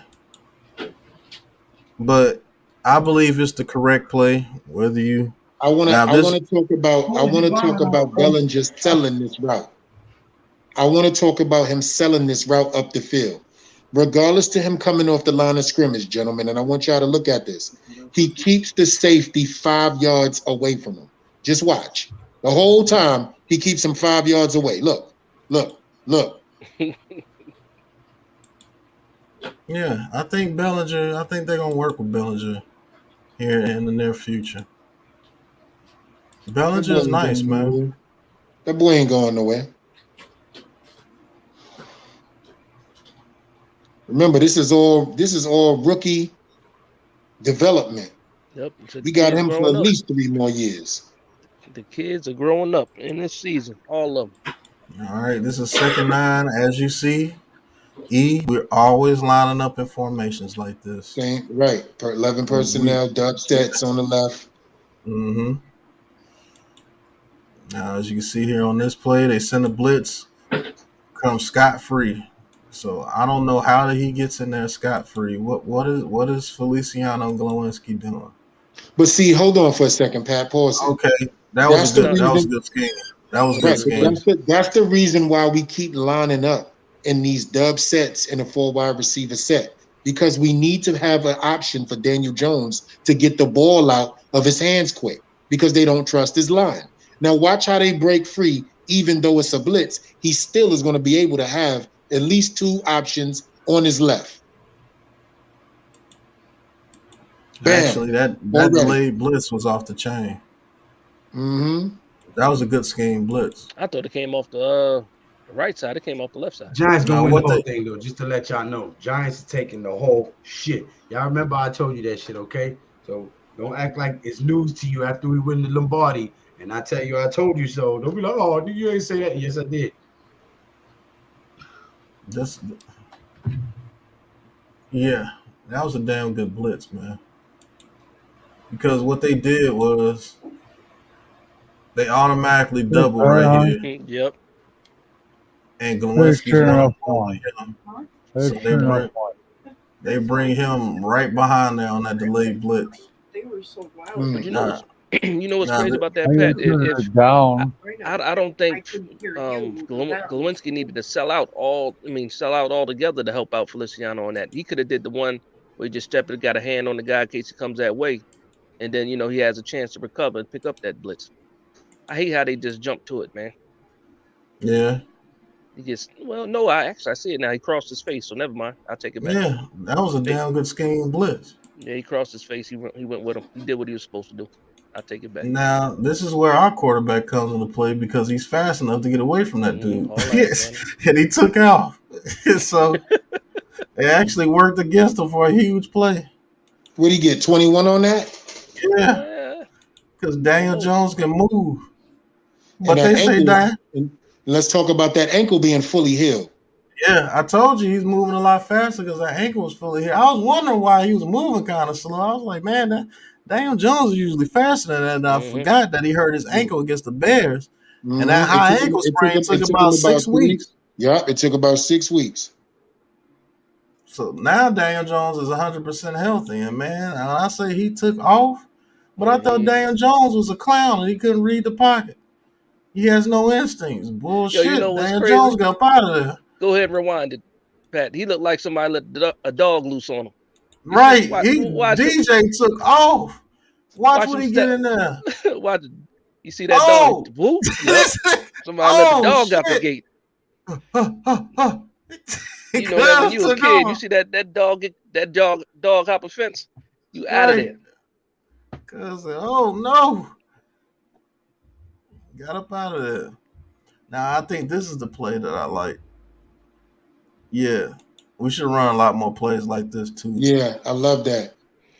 Bellinger comes out the backfield. That play right there was crazy. That was the first time I've seen him run a play like that. It's a double designed scheme play action fake.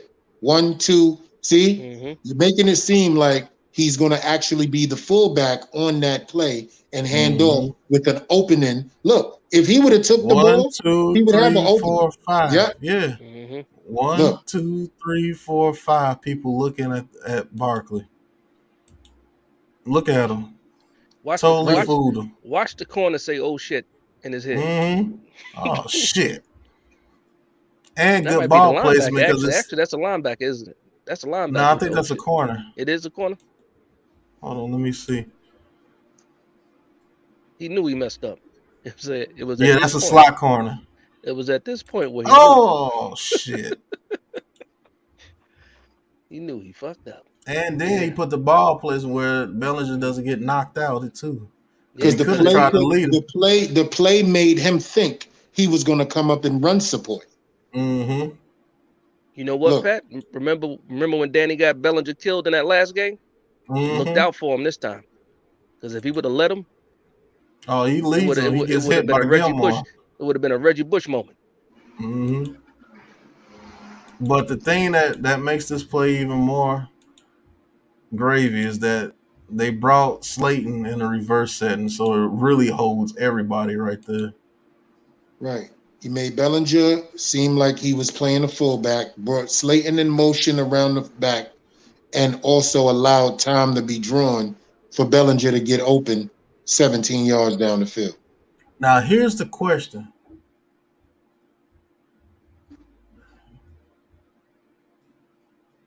If they're playing man and then Gilmore shifts down, and this guy over here guards Slayton, I think they changed this to a run.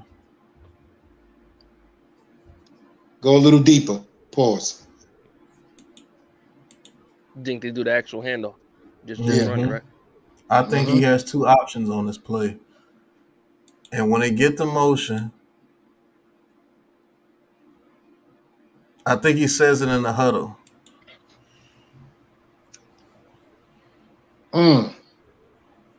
Clean pocket too.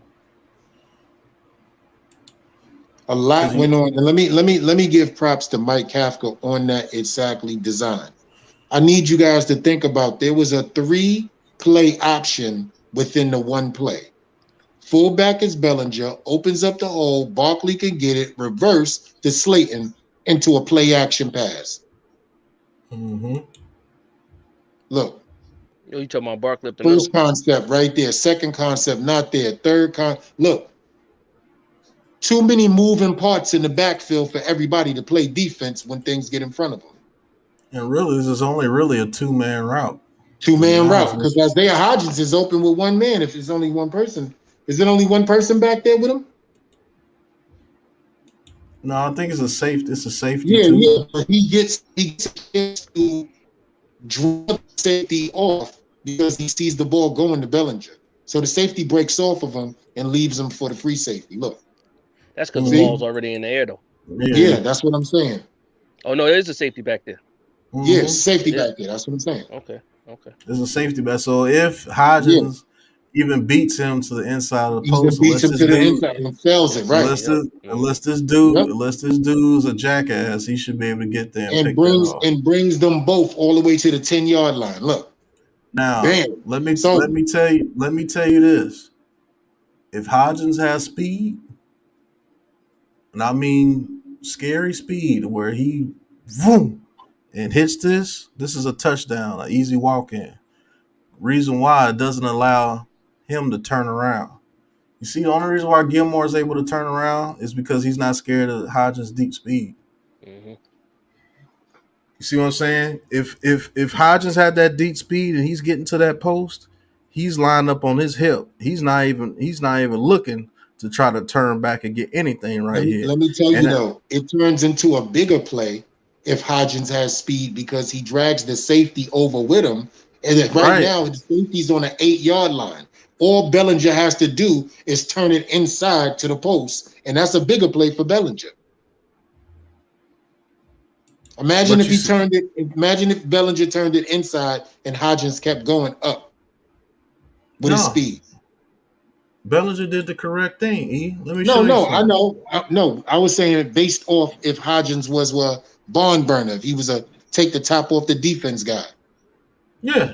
Let's say Hodgins is a barn burner. Hodgins already right here. And fucking Gilmore has to get on his horse, and this dude is going to be on this horse too because now he sees that.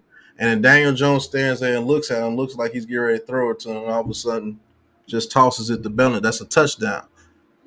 I've seen Hockenson score on this because Justin Jefferson is bringing 2 people with him.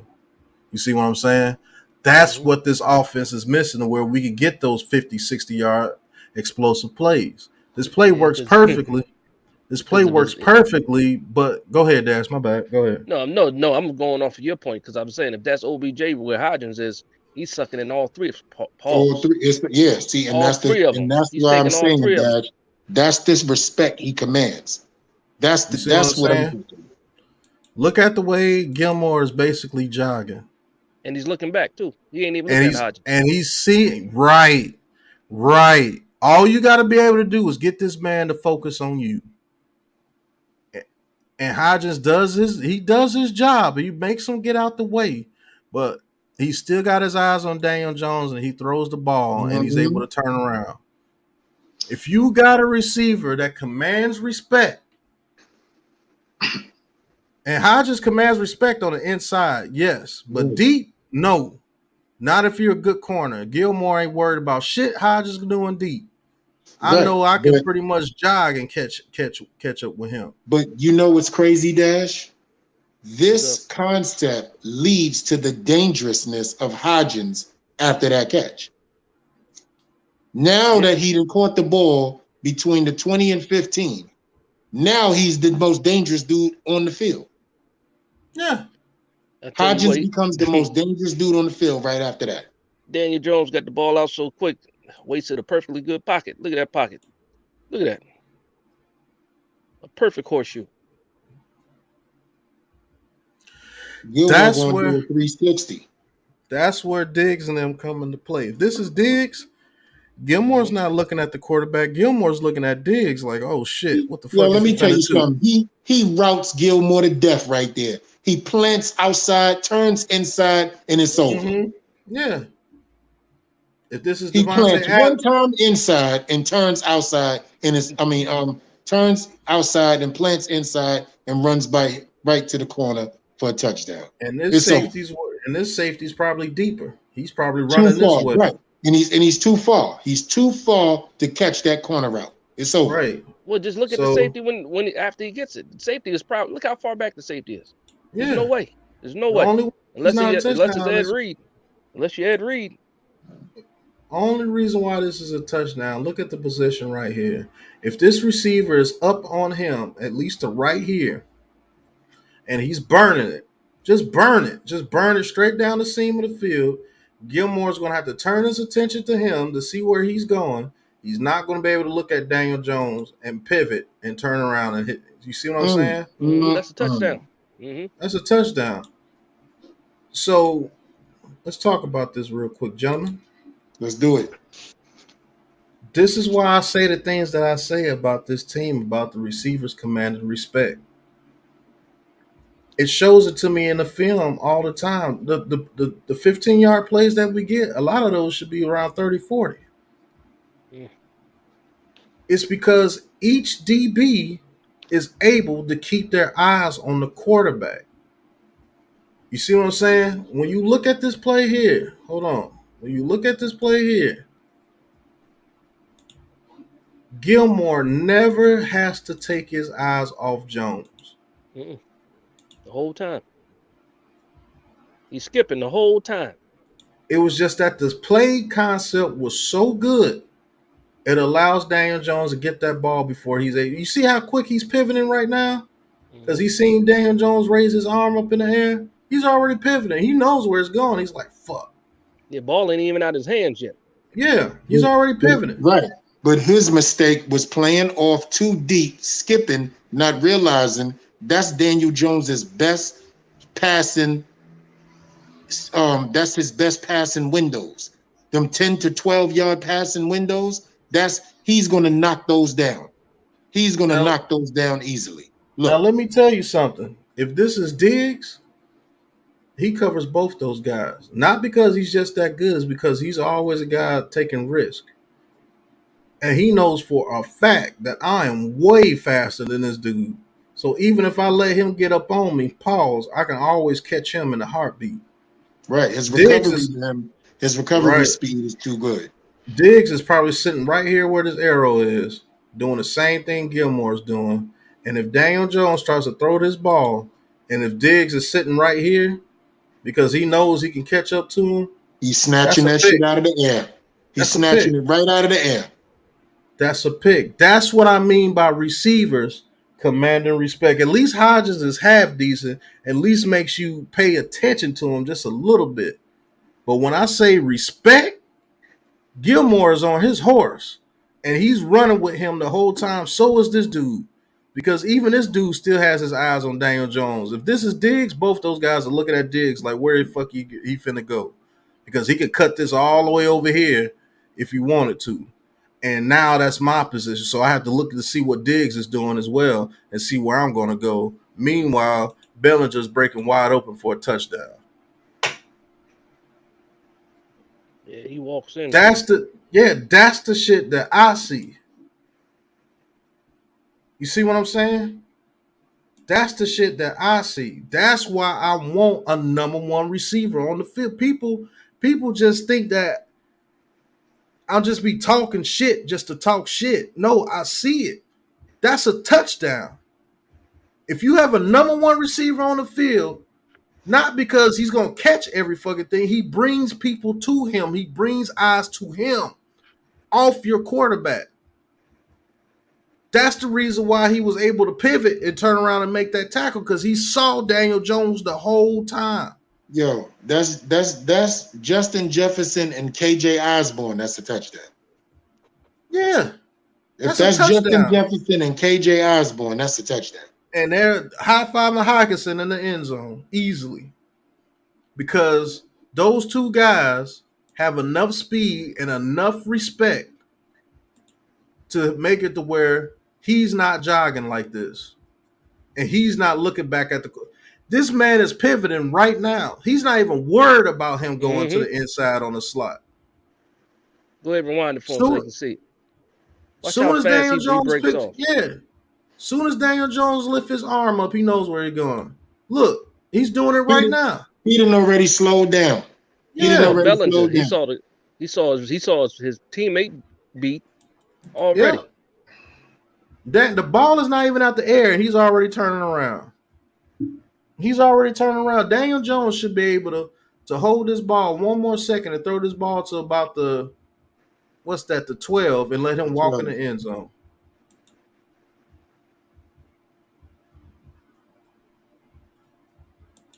That's the difference between our offense and explosive offense. Great play by Gilmore. He saves a touchdown on that one. Absolutely. Right, because he's able to keep his eyes on the quarterback the whole time.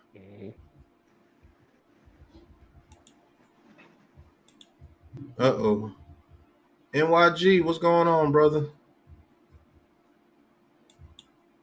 NYG in here? That's what's up. Yo, can y'all hear me? Yeah, you got something you want to say? Yeah.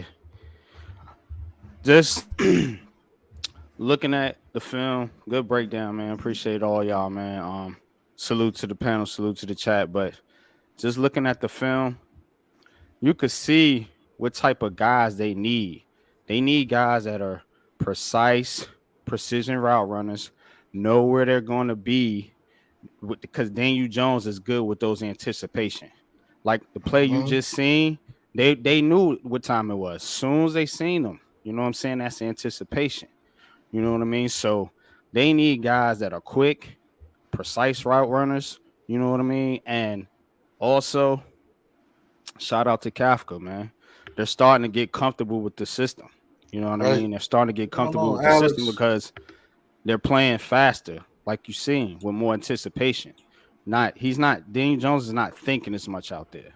You can tell he's not holding the ball. He's not, what they call it, burping the baby and all that. Quick read, get the ball out. You know what I'm saying? Read, get the ball out. Read, it ain't there, take off. You know what I'm saying? Quick decisions. So, and that's a testament to the growth of the team and the coaching staff. You know what I mean? So, I mean, good shit though, man. Good shit, y'all. But that's what I mean when I say Daniel Jones needs a number one receiver. When I see plays like that, that's why I love breaking down film. I don't break down film to be biased. That's a damn good play. But I am going to critique it because I know for a fact I love Hodgins. If Hodgins commanded more respect, this is a walk-in touchdown. There's no reason why this play shouldn't be a touchdown if you commanded respect from the DB. Look at the DB. There's no way this DB should just be running and looking back at your quarterback the whole time without getting burnt. That's why Diggs be getting smoked sometimes. Trayvon Diggs gets smoked sometimes by receivers because he's sitting there trying to be a thief, and you're not knowing that this receiver is the truth, and he's going to run past you if you keep looking at the quarterback. That's why you see him running like this, chasing after people all the time, because your stupid ass trying to get a pick, and you got picked on. Mm-hmm. But when you got receivers like Hodgins, Tyreek Hill, that shit is a touchdown. That's a touchdown. If this is Tyreek Hill, he is on his horse, and so is he. They both like, oh shit, get him. And Louis, you know, Kelsey done snuck out the damn backfield, touchdown Kelsey. I see it too many times, bro. But I don't know. I don't know if y'all getting tired or not, because when I watch film, I can spend 30 minutes on one play. So that's my bad. Nah, we good. Let's keep it going. All right. This is 2nd and 6. Now you see how we spread people out? I think Right. this is Mark. This is the concept that I was talking about, Pat. Mm-hmm. You see it? 5 wide in the red zone. You know what this does, right? This allows Hodgins to be against the other team's 3rd or 4th cornerback no matter what. And he's going to be better than them. He's going to be better than the 3rd or 4th cornerback from another team. He's the most dangerous wide receiver on the field out of everybody right now. Look how fast he throws his ball. Yeah, he recognized it immediately. Look at him. He knew he was gonna throw it to Hodgins when his dumbass linebacker went. When he didn't run all the way over there from the get-go, there's no way he knew he was gonna throw it to Hodgins. There's no way you're gonna get there. And that's what a catch radius does. But look at the precision in his route and how he sets in the zone, so to speak. Yeah. He took 5 steps and turned around. Look, Bang, sets there. Boom. Bang. He knows right there. And there's nothing nobody could do. At a 6'4", 7-foot wingspan, you over the goal line, stretching out. It's over. Now, he can't even take it a steep. He can't take it a step further either. It's perfect. That route is perfect. Now, if you're a goofy receiver like we normally would have, he would have tried to run this all the way into the end zone and turn around. Look, and see? Perfect. That's perfect. Now, those are the kind of guys we need, man. We need 2 or 3 or more of those guys, and we cooking. Yeah, we'll be all right. Hey, Pat, we got this guy off the practice squad, man. Yeah. Week 9? Week 9 of the practice squad. Now, what this set does for us as well is it makes Daniel Jones a legitimate weapon as well.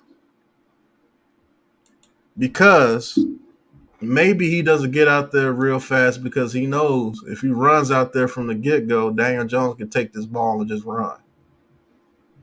You see what I'm saying? That quarterback run play with Daniel Jones is a legit weapon.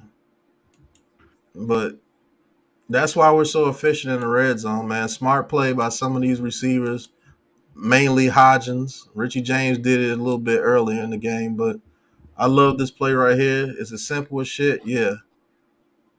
But it's not as simple as you think if he runs to the 1. Yep. If he runs to the 1 yard line, that might be a pick.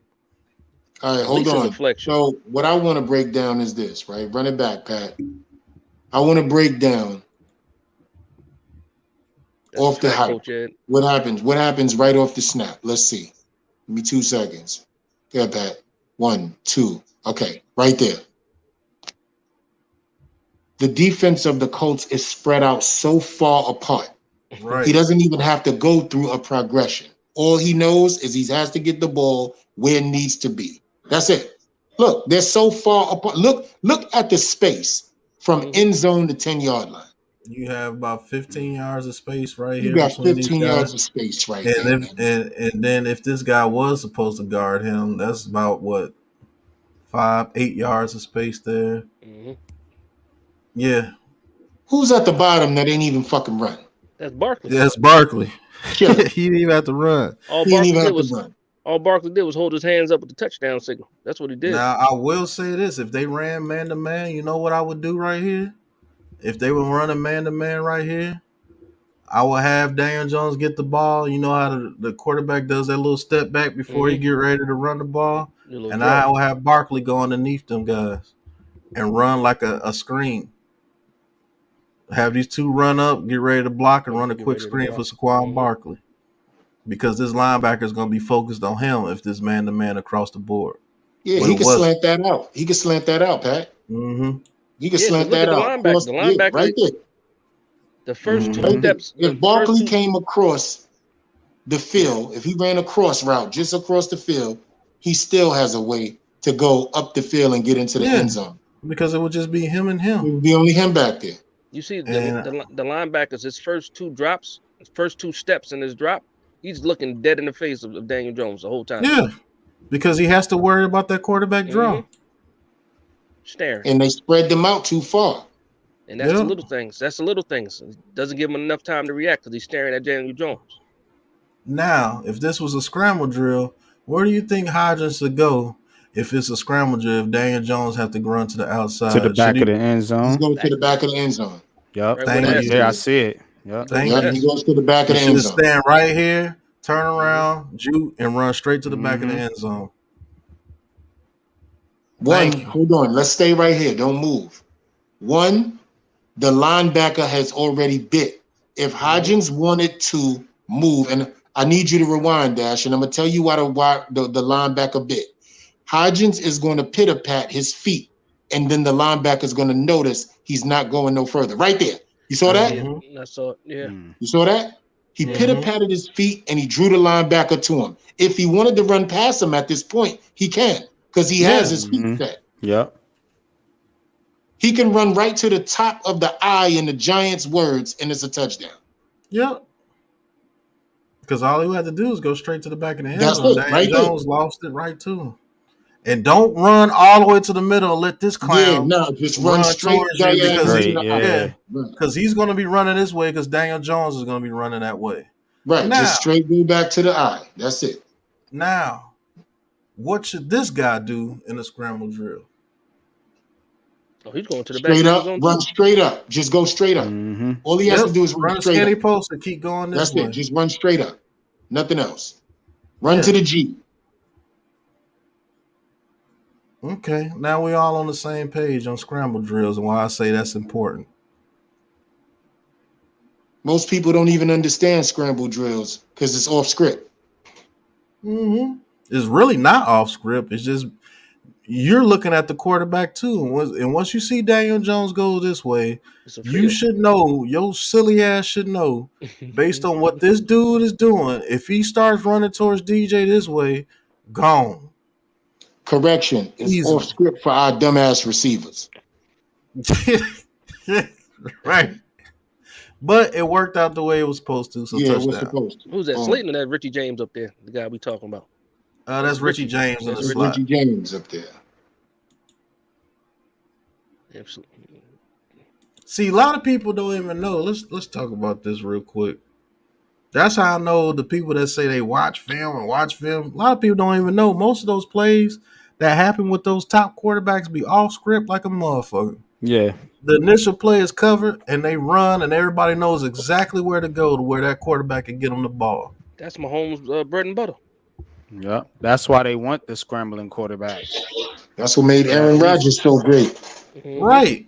These motherfuckers think that the shit just happens. No, motherfuckers. These people have that chemistry to know that, oh, I see Aaron Rodgers running towards his right. Now, he is good enough to where he can throw it across his body right here in this area. Let me go right here. Hey! And he gets it to him. Touchdown. And how do y'all think Jordy Nelson ran this motherfucker for 2 years when it came to him like that? Man, that's what Jordy Nelson was. He was the off-script king. That's what I'm saying. That's why it was so great with Jordy Nelson there, because you had somebody in a Richie James 3.0 with a Randall Cobb. You had a Jordy Nelson on one side. You know what I mean? Everything was on script with the Packers for them years, bro. The only on-script receiver he really had was James Jones when he got on the field. But Greg Jennings, Donald Driver, Aaron Carl, Jordy Nelson, all them dudes did the same thing off script. Like, damn it, now we covered everything up and it's, oh man. And he done found a way to get open. But it is what it is. But I just want you guys to know what I'm talking about when I say receivers have to know how to go off script in the scramble drill. But we flex in the end zone, so it don't matter. All right, 1st and 10. Now you see they send 5. Daniel Jones is looking. Now this throw right here don't get talked about enough. First of all, he had his whole entire lower body held on to. So that's just called upper body strength and a good accurate pass. He had his whole lower body held on to. He's already tackled. That's probably one of the best off-script throws I've seen Daniel Jones make in his career. I think it is the best off-script throw he's ever thrown in his career. You know what's crazy? I'll battle you guys on that one with the one he threw to Kadarius Toney earlier in the season that was brought back. Okay. Yeah, that was the one against the Bears to Golden Tate in the back of the end zone too. Yeah, that was dope. But yeah, as you see, who got Buckner, house like that? First of all, who got house like that? I want to Who say got house Feliciano. You know who it is. The Italian. My God. Yeah, Feliciano got My destroyed. God. Man. Right here, he is Dwight Yoakam. Now, what I don't like is the route concept. I don't like the route concept on this play. Again, them bunch formations and them bunch routes in the same area. Who's up Why top? Same area. Look. Hodgins. Well, Slayton actually does his job. He gets out and runs. But something needs to be over the middle of the field. If somebody stays in the middle of the field, you keep the safety with you. Look, the middle of the field is wide open. Yeah, there's nobody in the middle of the field on this play. All he has to do is turn back and run towards the middle of the field. The tight end Say it stays in. again, There's no tight end on the field, right? Yeah, there's no tight end on the field. There's no tight end on the field. Okay. It's 4 receivers set. Mm-hmm. Yeah. Nobody middle of the field. Nobody. Yeah, I don't like that concept Who's at at all. the 50? Who's that at the 50? Richie James. That was Richie James? Mm-hmm. You get like a flag, not a flag, post out of him. Yeah, you got to run a post or something, right? Look how he's lined up. Man. Come on, man. Come on. Look how he's lined up. He is prepared for anything to the outside. You got to run oh my God, you run somebody right here. It's time to get butt naked. But you see, that's the reason why IQ is so important. Odell Beckham goes up the middle, and when he sees that, he turns that shit right where the NFL sign is. He's running right to the NFL sign, and the old Odell Beckham, we know once he catches that shit at the NFL sign, he's going straight to the sideline, and that shit is a touchdown. To the residence, to the house. Man. God damn. If I'm an offensive coordinator, I'm having somebody over the middle of the field all day. You know how I'm coming east. Somebody gonna be in that middle. You gonna respect the middle of the field, brother. Fellas, that's too much right there, man. That's too much real estate. There's nobody right here. Was there a wrong route ran or? I don't know. Yeah, because they seem to be in the same area. All the time. That shit happens all the time, Dash. I remember when Richie James did that same shit, but it was for Isaiah Hodgins, and he almost Lord caught it. Just have Slayton go right there. Slayton's running a whip route. Could have ran a tight end seam or something. Listen, fellas. That's where I dig my foot in the ground, and I cut back up to the middle of the field. That's what I'm gonna do. Right there. I see the safety like that. I see that other safety that high. I just turn my face and see all of that real estate. I run right to the fucking L. I run right to the L of NFL. I mean, like I said, it wasn't the play wasn't designed that way. That sucks though, because that's a lot of green. My God. He turns up. What was the linebacker doing? Go back a little bit. Oh, getting to the flat. Linebacker was when he hits, listen to me, gentlemen, when he hits the 45, all he has to do is go to the middle of the field.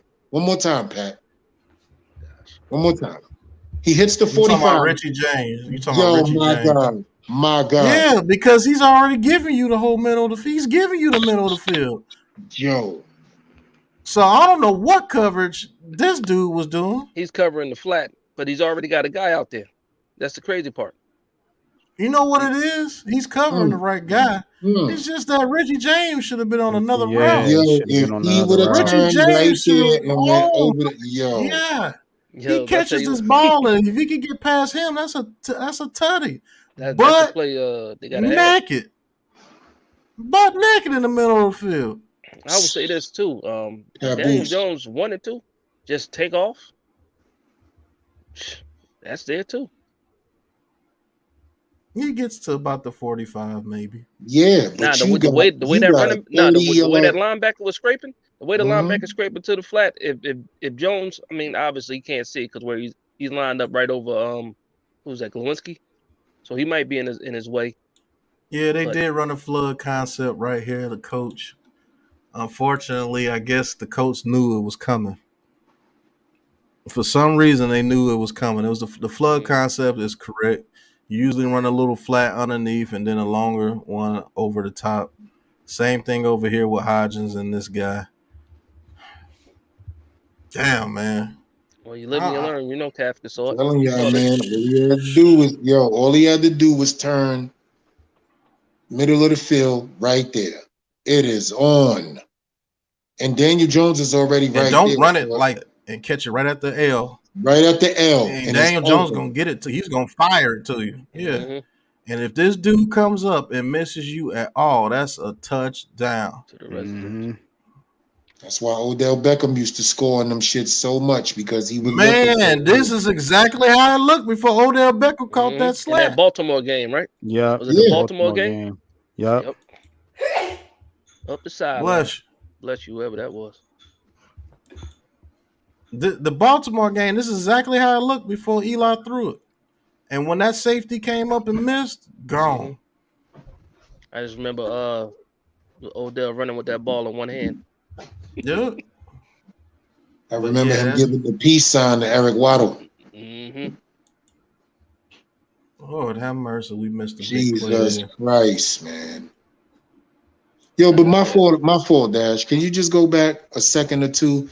Just look how it still opens up. Even though Daniel Jones, right, is going to be tackled, look how the middle of the field is just still wide open. They don't know he's tackled at this point. Right there, stop.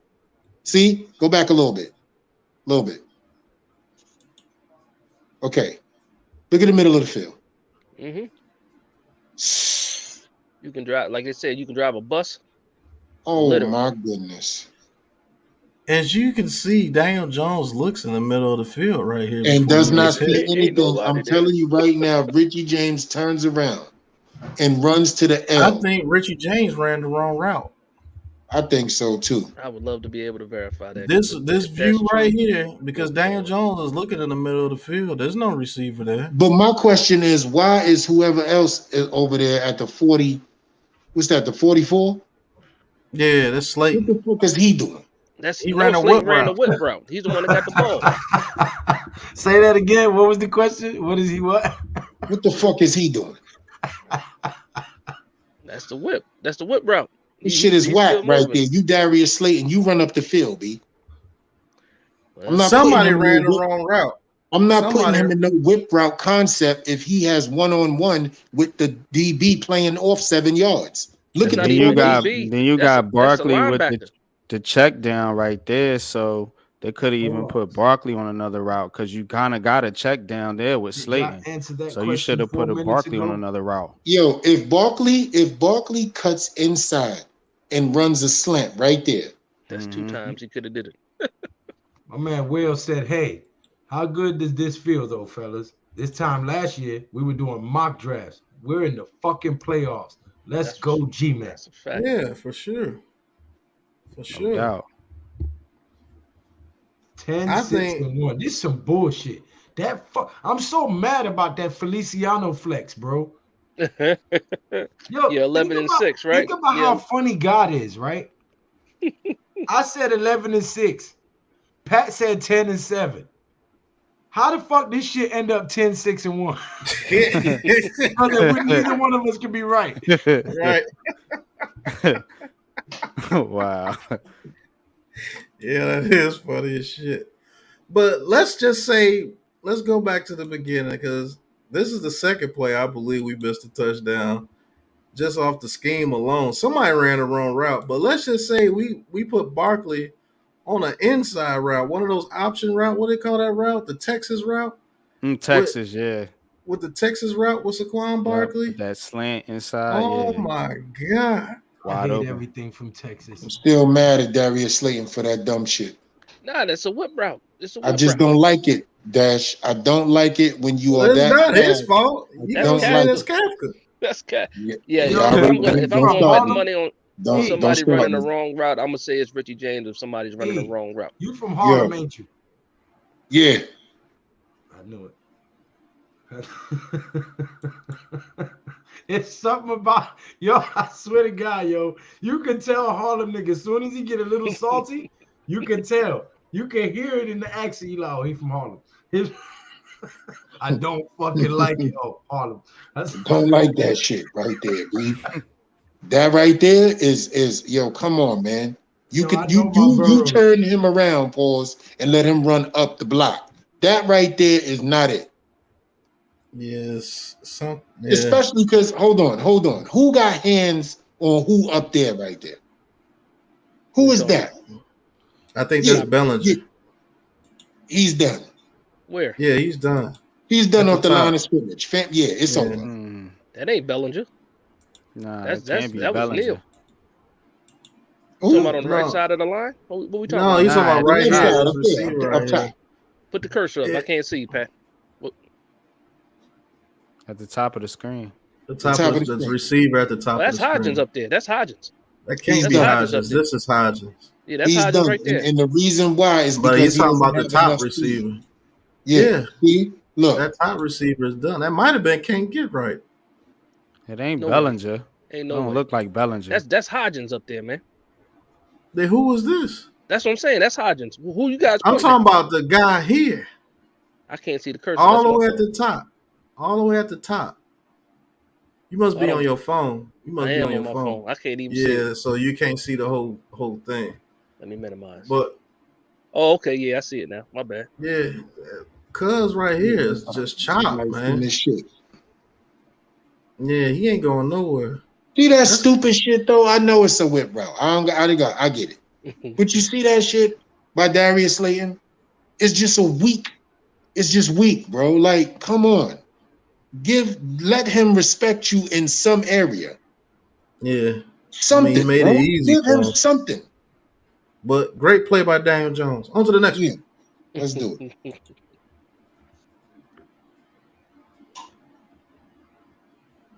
All right, the 2nd and 1 right here. As you can see, 4 receiver set. We always run that double slot. Now they come off the line of scrimmage. This is a good play here. At least they attack the middle of the field. For some reason, why do these teams love us to be able to get in the middle of the field? I don't know. Because we're not a threat Because over the middle of the field. If he turns this right here, that's 20 yards. I just don't understand why Mike Kafka doesn't do it. I just don't understand it. And then he just run another flood concept back to back. But look though, it's always contingent off these dudes running out routes after the skinny post or hit your drags. Look, all he's doing is running again to the goddamn sideline when he got the whole middle of the field wide open. It's a down and distance too, though. He trying to move. Yeah, the sticks, 2nd and 1. Yeah, he's moving the sticks right here. The He 2nd trying- and 1. he And trying I to think They this do is that a before lot. halftime. They did do that a lot though in this game, man. I noticed that, man. Just being at the game, they ran a lot of shit to the outside. That's a fact. Now, see, here's where the quarterback run comes into play. I think we need to do 1 or 2 of those a game. That helps. But Daniel Jones don't like to slide or nothing. That dude just take contact for no reason. He slide in that, B. And even when he do slide, somebody trying to forearm his face over. That's a good point, Wells. We have been a second half team all year. You're right. Yeah, we have been. I think this is the first time we ever just whooped somebody's ass in the first half. Because we play reactionary football. We have a reactionary quarterback with a reactionary offensive coordinator. Once he's down, his sense of urgency kicks in, and that's when he starts to really do his thing. That's a fact, because they slapped us in the face with a field goal to start the game, and then it was a wrap after that, though. Exactly. I'm telling you, man, we get that outside receiver, you're going to see these formations a little less. We're always in these formations right here. Got him. Look at the same. Hold on for a second. Hey, King Louis. Look at the same dub set. I know. Trust me. On both sides of the line of scrimmage. And this is what I mean about concepts. Look how far inside and tight, pause, we have the wide receivers set. Mhm. Why are they not away spreading out the cornerbacks? Look, Yo, Pat look been how telling tight you, they are Pat inside. done said it a couple times. how long you been watching the show, E? Big Pat show or yeah, period. I mean, even if it's on Pat's channel, 9 times out of 10, I'm on it. So I mean, how long you been watching the Big Blue Crew? About 6 months now. Okay, because you pause effortlessly like you've been on the show with us before. You know what I'm saying? Yeah. Can't help it, bro. It's a tape thing. Okay. Now, listen, I be on my shit heavy with it. No, you talk about pause when you say something suspect. You be like pause. Yeah. He said it's tight. Pause. Because I be slaying niggas on here. Every time they say something funny, I be like, whoa, pause. I haven't been able to get you yet. That's a New Turn him York around, thing, pause. though. I'm like, yo, he ain't letting me get one in. Pause to that. Right. Yeah. Right. That's a true Harlem nigga right there, yo. Oh shit. But the reason why we do this is because we have to scheme people open. We have no respect on the outside. So that's why we have to continue to run sets like this. And it won't get better until we get there. I need to see what the blocking is like and how does it take away from a concept like that. So let's run it and let's see what it is. Evan Neal actually exactly my point. Hold on, Pat. Look how there's nothing happening right now. Yeah, nobody. Yeah. There's nothing happening. Barkley in the flat. Nobody move. Nobody get hurt. And this is a 3rd and 5. So the blocking is good. It's just that it's congested. Right. And so the route concepts need improving though. The route concepts were messed up, man. Go back and run it. It's like we keep trying to run. All 3 dudes is on look a go at the route. top. Look at the top. You see the sideline is open. The sideline is open right there. And you're running into the defenders, helping them play defense. They should have ran one to the inside, one to the outside. Is that a running back to the left of Daniel Jones at the 50? Yep. Yeah, that's a running back. Barkley. That's Barkley. And what the fuck is he doing right there at the 44? Can somebody talk about that? I'm sorry, the 36. Yeah. The 36. No, you talking about down bottom. No, you talking about down bottom. Down at the bottom. Right what here? The fuck is he doing? Yeah. Being slow, getting into his route. He just turned around at the 31. He was supposed to turn as he was turning into his break. He didn't even get a break. He had a skip, fam. Check him out. Half-ass break, right? But as soon as his body started turning, his head was supposed to be around to look for the ball. Right. But guess what? He didn't even do that right. Look. Got throw it. Right there. He skipped into the look around. That's some Kenny Galladay shit right there.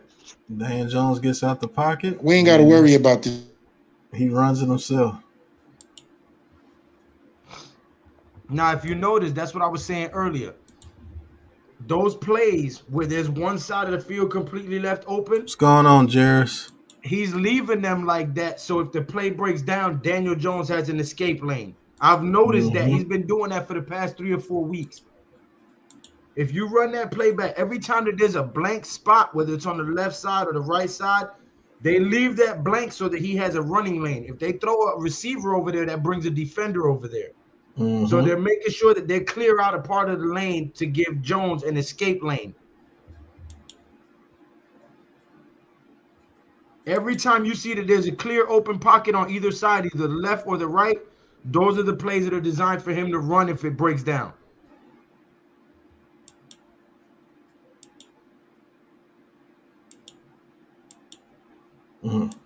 Now that guy's going to follow Barkley, which gives Jones a whole lane.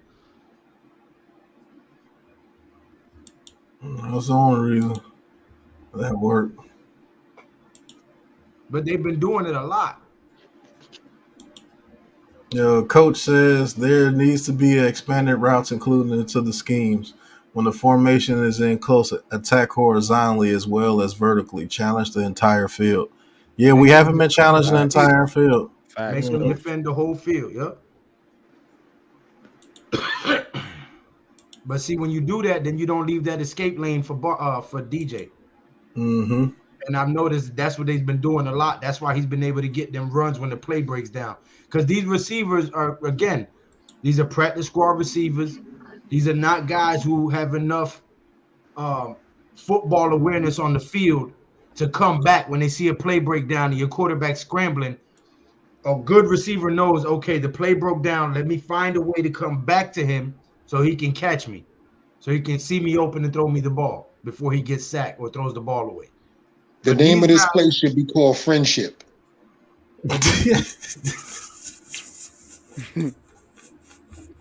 Because that's all right. My fault. No, you good.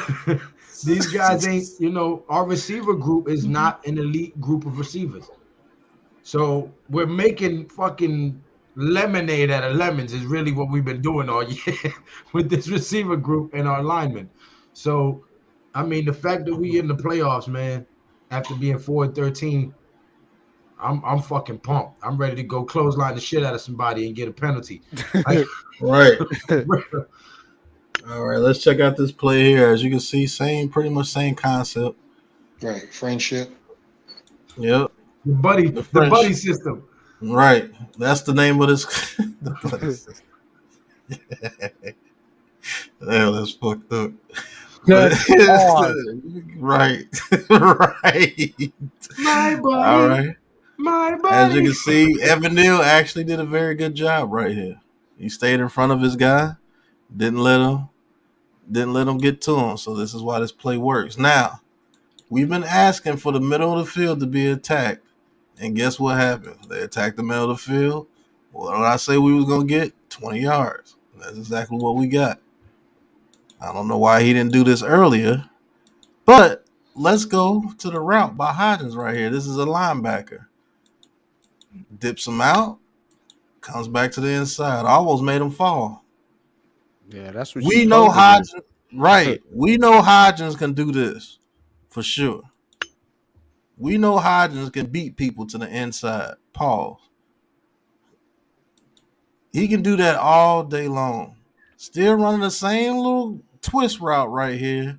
That's not even a whip route. We got inside, man. Pause. You said it's not even a whip. That was a nice little he turned the sluggo to a skinny post. Yeah. But look at the sluggo. It's a sluggo route. It's a sluggo route that he turns into a skinny post, Hodgins. Very good. Very good recognition of knowing that a linebacker can't keep up with you. Fooled him all the way. Look. Mm-hmm. All the way. If he was faster, that's a touchdown. Right. If this is Tank Dell, this might be a touchdown. Oh, that shit is definitely a touchdown. But because he don't break shot. Yeah, if this is Tank Dell, the linebacker would never be right here, though. So. Yeah, he wouldn't even. Ooh. But right here, though, catching that pass right there, going up the middle of the field, is a touchdown for anybody. But let's just say this is T. Higgins. That still might be a touchdown. Yeah. Look, right here. Yeah. See, they wouldn't have been able to collapse like that because he took himself out of the play, even though he did make a good chunk yardage play. When he hesitated to act like he was going to cut, they were ready. That's not you, Hodgins. Take your ass and just run straight up the field. Right. Get all the yardage you can. So, 1st and 10, Daniel Jones looking. Evan Neal started blocking pretty good. Daniel Jones. That's who he is. It's the reps, man. I'm telling you. Once you start remember I told y'all on the spaces I want to start seeing some double moves? Watch this.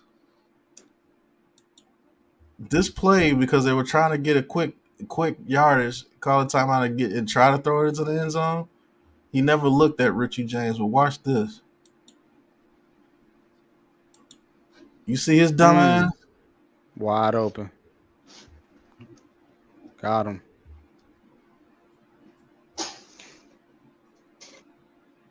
That's 7. Mm-hmm. You see how plays set up everything?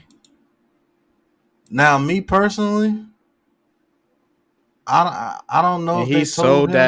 that. I think he sold that I mean, like that was a good double move, but selling that, man, because they kept running to the outside. So now you break one inside, boom, look, you got an open lane, you got a touchdown. And the cornerback that's there believes he has help.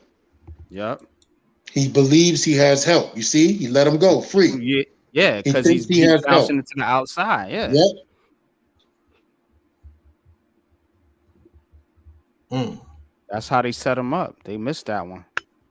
So I got to put this on DJ 50% and 50% Kafka if he told him to get a couple of yards so we could try to do a fade to the end zone or something before halftime.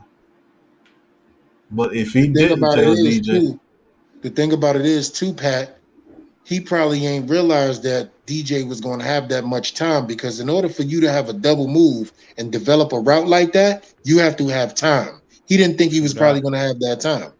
He was looking for a quick hit just for simple yardage to get, a dink and dunk play. But little did he know, Richie James was going to be free as shit if he would have let it develop.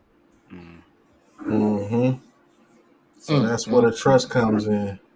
Right. You see what I'm saying? If you had an offensive line that you can trust on a regular basis, that's 6. Boy, you stole the words right out my mouth. I was just about to say, you got to be able to trust Richie James, though. That's the thing. And he got to trust that line. Because Richie James going to pop so Richie free. James. Yeah. Yeah, but if Richie James is going to pop so free, right, that he'll throw the ball to him. And I mean, he got butt naked. Look play that from the beginning. He sells the shit out of this route. Pop, there you go. It's over. Look, and he thought he had help. God almighty. All alone at the 5. Well, he's at the 8, but he'd caught it at about the 5 and just stumbled into the end zone. Yeah, that safety's sitting too far back. Yep. He's in the end zone. My film reviews aren't biased. I'm putting at least 50% on DJ right here. I don't want to give a damn if they told you to look at him the whole way. I'm taking a peek at that double route. Me as a quarterback. He gonna make you look at it. Look how wide open he is, pause, before he hits the middle of the field coming inside to the goalpost. Look how wide open he is. That's crazy. I got at least. MVP. You know the reason why I know I would have took a look at him? Because this route, the out and up route is going to hit before he's able to turn around and catch the ball. This is what I'm saying. Look, and Daniel Jones, the pocket is not collapsed yet. It's not collapsed. So I got to put this 80%. That route developed way faster than that underneath route. Exactly. And let me tell you something. I'm going to tell you what he feared. He feared throwing it into the coverage that's back there. He didn't trust himself at that point. Look, if Daniel Jones trusts himself to get the ball over the linebackers right there, that's a touchdown. He didn't trust himself right there. Now let it run. He ain't even got to throw it over the linebacker. Throw it right here. But Richie James ain't going to run right there. Richie James going to run across the field. Watch. See? I'm telling you, he ran right. But I'm saying he didn't trust himself, Pat. If he lets the route develop just a little bit, he got it right there. He didn't trust himself. He said, let me get it out, get the easiest read, get some yards. But that could have been how they was coaching too, because it felt like they was coaching to, not mess the game up. You know what I'm saying? Exactly. So and that's the reason why he did that right there. All right, Bookends, thank you for tuning in. Yeah, they did chant MVP at the game, but these are some of the throws. These are some of the throws that I believe DJ has to get more comfortable in his game to make. This could have broke this game open. It should have been 28-3 before halftime. I mean, the game was already broke open, but you know what I mean. I was singing MVP, that wrestler, Montavious something. Oh, Porter. Yeah. Montavious something Porter, yeah. But, yeah. Be honest with you, E, if I'm a quarterback, I'm always going to take a peek to get that touchdown. As you should. But Kafka's concepts right now is embedded in his mind, and he's getting comfortable with throwing the ball all over the field and not making mistakes. So these are the routes and these are the reads that you take just so you can keep the chains moving, because this is a setup play. You get this play, it sets you up for the next play. Now, content creator, I'm taking a peek into the future, and I'm telling you, the Giants gonna win the whole motherfucking thing, cuz. I'm telling you right now, yo, Dash, stay over there with that shit.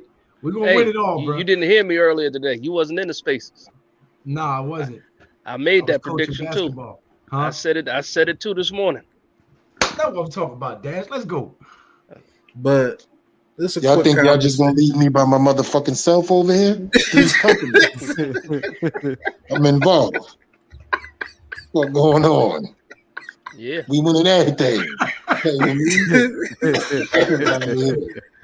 But I thank you, GRC, Tommy Tucker. Thank you, bro. Yeah, shout out to GRC too, man. For real. This is Virginia. a conversation that needs to be had. That's what separates Daniel Jones from the elites as of right now in his career. That's the only thing that I see. That's the only thing that I see that separates him from the so-called Justin Herberts and the Josh Allens and things. The opportunities missed due to the fact that he doesn't trust himself quite that much. I don't even think that he trusts himself to be that talented. But you know what, Dash and Pat and everybody, this is what we talk about. When you have that number one dog, it brings a confidence in yourself and the trust, the in-sync relationship. I always use the word symbiotic. That symbiotic relationship between a wide receiver and a quarterback. Eli Manning had it with Odell Beckham. If you look at 60% of the catches that Odell Beckham made, they were not good throws. They were not good throws. Yeah, it's Victor just Cruz, that they were not good throws. Everybody Victor knows Cruz, Eli Manning Steve threw a Smith. high pass. Yeah, Victor Cruz, Steve Smith, Plexico Burrs, Amani Toomer. He's had a plethora of receivers that came through for him. And that's the thing, man. We don't even have a Steve Smith on this team. And he was the least of them all. Not yet, yeah. Not yet. Not yet. I think Wan'Dale Robinson could be that. He got to stay healthy, man. I didn't like that pick, by the way. Everybody know that. Yeah, we know. That shit. I think, and that's why I say a number one receiver, he ascends. Not because it's just a number one receiver on the field. It gives him that confidence to throw that ball no matter what.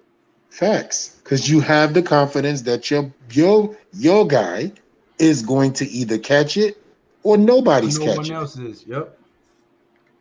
How many times you see a number one wide receiver, even if he don't catch it, he knocks that shit out of a cornerback hands? Right. We don't have the guys that at least do that for him. Right. You ever seen Richie James knock a motherfucker pass down that he ain't catch? And Darius Slayton too busy dropping shit, so he knocking shit down but with his own self. Shit, he even fumbling now. That's what I'm saying. It's wild. Yeah, he's luckily done. they came up with nothing on that one. We got lucky there. All right, bless you. So there wasn't too many throws in the second half that I could really show you. A lot of it was Daniel Jones using his feet. So we gonna talk for a little bit and then we're gonna get up out of here. I do appreciate you guys coming through. You know, I could watch film for 7 hours straight, but you know, people get a little tired. Yeah, I noticed the background change, I saw Coach was in the chat. I was looking for Coach. I ain't seen him in a while. Catch COVID from the camera? Right. Nah, brother. I had to step into work. I had a call out. Okay. Yeah, I had a call out. So, but I'm only covering for 2 hours. This is my site. You see, look. Okay. That's your site. Yeah, I'm going home after this. The overnight guy come in and I'm out of here. Whenever, when you're supervisor, if anybody call out and you can't get nobody, you got to cover your site. I know. I'm a supervisor. Trust me, I know. I'm saying, brother. You a site? That's your site of what? What you mean? My site meaning as the shelter, the dormitory. Oh, you what you work with Juvie? Nah, Micah, adult singles. Oh, okay. Damn. That's crazy. In healthcare. Yeah. Mm-hmm. So that's why he Man, got the mask on. shout out to damn you, right. man. For real, Yeah. Thank shout you, out to bro. you, man. I just asked, not trying to be funny, because the weirdest thing to me was I see people driving in their car by themselves with their mask on, and I'm like, what the fuck are you scared of? Your steering wheel? Right. Yeah, The fuck? right. It's a mental thing now, ever since you had to wear it for a couple of years, right?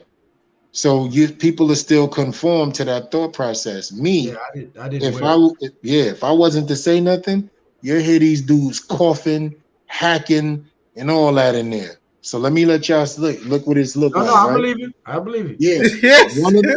One of them cough. And if I'm saying if they have it, God bless that nobody does. But if one of them cough, they all getting it, bro. Man. Yeah. I'm dead serious. One of them cough and they got it, they all getting it. Because they Yeah, in a because they all dormitory in there style sharing the setting. same ventilation That's too. the super fact, except for me. My Mhm. office is locked down to the point where look, yeah. Where's that return vent from that air conditioner though? Because if that I'll, return it, vent is in that room with them, it's gonna pull yeah, all yeah. that germ air and pump it through the vents. That's what I'm saying. It's in there with them. That's why I said if one of them ever gets sick, it's over. I'm good. E Yeah. E is here. Look, E got the Timberlands on the desk. I'm chilling. Straight up Yeah, laying back. I came in for 2 hours. I'm going back home. Right. But And I'm man, not coming here with something I didn't leave the crib with neither. Fuck that. That's a right. fact. The moment I go home, right? Once I leave here, I'm gonna throw this mask away. I'm gonna go Take home, the wash my shoes off hands, at the door put and take put a shower and alcohol, all yeah, that. put alcohol on my face, take all of this off at the door, put it in a plastic bag, Lysol it up, go upstairs and take a shower. I'm not playing no games. I got babies. Facts. No, Oh I didn't man. wear the mask, but my wife worked at the hospital, and when she would come home, I would meet her at the back door, kick the shoes off. She'd put all the clothes in the bag, go straight to the Yep, shower. And I that's would how you do Lysol it, the bro. bags up That's and how put you it in the do it. wash. Yep. Yep. That's how you do it. And I don't wash those clothes with nothing else. Them clothes No, get you washed can't. Yeah, separately.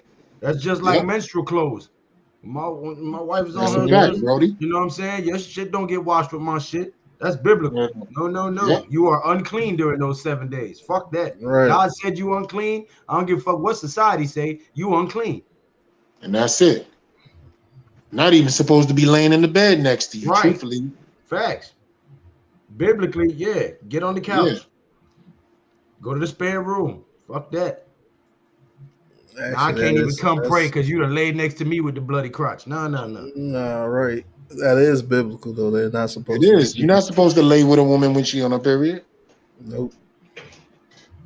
Any That's prayer true. you say during that time won't get heard because you are unclean. Yep. Right. You got to go make a wash and all that. Yeah. And I don't like your attitude. Right. Yes, right. That's the main reason, but we're going to use the Bible to back it up. Though. It's scripture your ass ain't supposed to be in here. Get your ass That's out of a here. super fact. That's hilarious. Let's get back to Bible. Right. So But what you want to chop it up on, Pat, about what we seen, or what like what how yeah, you want like what you want to do? I want to get you guys' final thoughts. You know, I'm gonna start with E, then go to Lou, NYG, Dash. Then I'll close it up. But First of all, I feel the film breakdown is dope. It's the first time I got a chance to sit down with us, like, you know, us who really watch film and talk about it. And that's the reason why I asked you guys before we actually started to give a breakdown of the offensive scheme and the defensive scheme. Because a lot of people, they just look at football because they like it. They don't get a chance to know it. They And don't if know you the didn't ins and play the outs. game or experience it, you ain't going to understand it. All you see is the good part of football, but you don't understand what goes into it. So a lot of times when people sit around and blame Daniel Jones for the things he does. If it's rightfully so, then you give him the blame for it. But if it's unrightfully so, stop discrediting him and making it seem like he made a mistake that he didn't. There's a But they lot of don't know things. enough to know the difference. I That's what know, be killing me. They just be out right? here fucking throwing bricks at the fucking rim. Cause I'm like, yo, you don't even know what you're doing. You just coming out here saying the most wrong shit ever. And then if you prove them wrong, they get all butthurt and want to start slinging insults because they can't hold an intellectual conversation with you. Exactly, because they don't understand certain things. And we all know when you don't understand certain things, the first thing you got to do is try to destroy it because that's the emotional, unintelligent and part of you that has to show. So now you a stupid idiot. I don't see how you could like this guy. You're a fucking fool. First of all, let's talk about that if we was in each other face, yours would come off and I'd wear that shit for a mask on Halloween. Facts. Let's act like we understand what we're talking about here. We're talking Let's get football. back in touch Let's with my keep it football. indigenous roots and scalp the shit out your ass. Keep playing. Right. That's a fact. Like, let's talk football. You don't gotta like them, but don't discredit them for every single thing you don't like. You know what I mean? Let's talk about it. So today, I got a chance to sit with some of the greatest minds that I know, because I don't need to know nobody else. And we got a chance to really talk, man. And I'm gonna go back and always keep watching this type of video because I want to learn more as well. I want to learn. So I want to listen to the things that you guys said when I wasn't saying nothing and the things that I said and you guys said and back and forth. So I learned a lot today as well, no matter what. So thank you for that, Pat. I love you, brothers, man. And I'm going to just here to listen to what you guys got to say now, man. Yo, Lou, what you got for me? Well, you know I'm Mr. 11 and 6 all day, every day, and twice on Sunday. But that flexing shit got us going 10 and 6 and 1, which is all right with me because I made this prediction when the schedule was released. Off season hadn't started, preseason hadn't started, not a single game or scrimmage had been played. I think I did damn good to end the season, just one game out of my prediction. The Giants did everything me and Pat said they was going to do in the first 10 games. And that was the first 6 to 8 weeks. Our offense primarily ran through through Saquon Barkley. We said that our offensive line was going to have to gel and get better at pass pro. And everything that we said happened. Even when I said after 6 and 2, we'd probably lose 3 or 4 games in a row. And then we'd come back and snap off a winning spree and make a playoff push. Everything I said this season happened with the exception of the record prediction by 1 point, by 1 game. So if the rest of my prediction comes through, we win the Lombardi. I can't wait to see the look on these non-football knowledge having ass, no intellect having ass, no debating skills, no vocab vernacular, never read a thesaurus, a dictionary, a lexicon having ass dummies who be on Twitter, Facebook, YouTube, Twitch, Rumble, whatever damn social media platform you on, spewing venom because you too stupid to understand the game you watching. I can't wait to see how y'all look when DJ get a bag, when Saquon come back, when the Giants win the whole shit. Next year, what y'all gonna say? Oh, well, they ain't gonna repeat. Statistically, you're right. It's hard as shit to repeat. But Right. other than that, you can't say shit. You feel me? That's exactly what they gonna say. YG, what you got for me, big dog? Shit, man, y'all, good shit, man. You know what I'm saying? Good film breakdown or whatever. You know what I mean? But look, man, Giants got an opportunity in front of them, man. You seen the growth of this offense, man, just from the Tennessee Titans game all the way to the Colts game, man. You know what I'm saying? Us finally putting up over 30 points, what everybody wanted, man. So they're showing you glimpses of what this offense can be, man, with the proper talent around it. You know what I'm saying? So this is for us, man. This is for Giants fans, man. Look, man, enjoy this shit, man. Fuck what happened in the playoffs, man. We go to the Super Bowl, I'm all for it. If we don't, we good, man. But I could see the progression, the growth, man, and just let's run it back, man, and get these guys some weapons, man. But go ahead. Joe, you still there? He on that mannequin. How's hell? Next. Joe going to sleep. Joe gonna sleep good too. Yo, Dash, what you got for me, Dash? Now, you know what? First thing I would like to say, I enjoyed myself tonight, man. I enjoyed myself. Just the breakdowns, being here with y'all guys, breaking down film, always having fun, man. And I do appreciate that, being a part of that, hitting that link, and you guys allowing me to join in and talk football with y'all. That's the first thing. I'm gonna double down on what Lou said, man. We're gonna get a fucking chip, man. Let's go, man. I fucking like this new Dash. We gonna get a chip, man. We got a ticket to the dance. Might as well take the best woman home with us. That's what I'm talking about. We're going to the chip. Top G, baby. Top G. Yeah, I'm telling you, man. Homecoming queen. That's what we got. We got to go get it now. We got to go get it. Go ahead. Nah, go finish your point. I was gonna say something different. I didn't want to throw you off course. No, you good. But yeah, I like I said, I wish we were playing our starters this week against Philadelphia. Just for the simple fact of what we did tonight, and we saw where Daniel Jones showed his strengths and where he still needs to improve.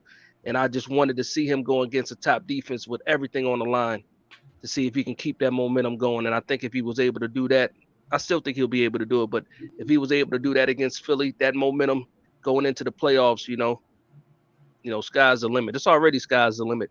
But yeah, man, I can't wait, man. We got one more week. We got one more week before this dance start, man. And I can't wait, man. Stomp a mud hole in the Vikings, man. Stomp a mud hole in the Eagles first. Yeah. I want to say something off topic. Shout out to NYG, man. Unpopular Opinion Sports. That's a fact. For those of you guys who don't know, that haven't been watching long enough, NYG started popping up in the chat just around off-season mock draft time, and was a big Malik Willis advocate. Did not like DJ one bit.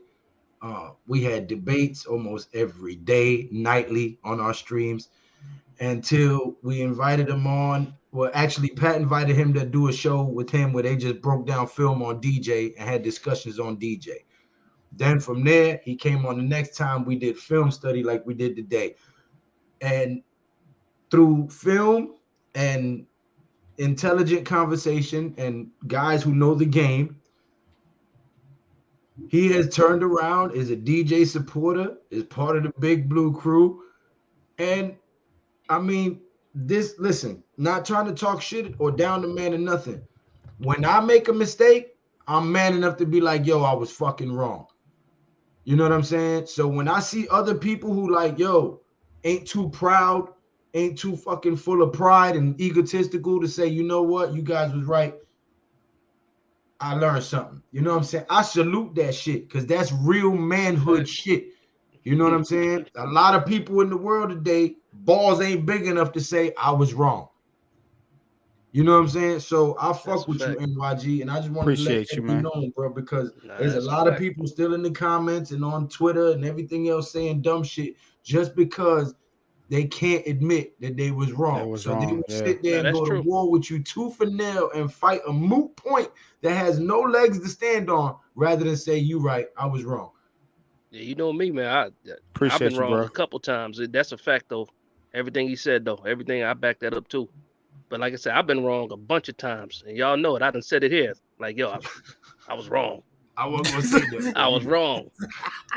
Lou called me out a couple times. It's like, you know what? You're absolutely right. Ain't nothing wrong with it, man.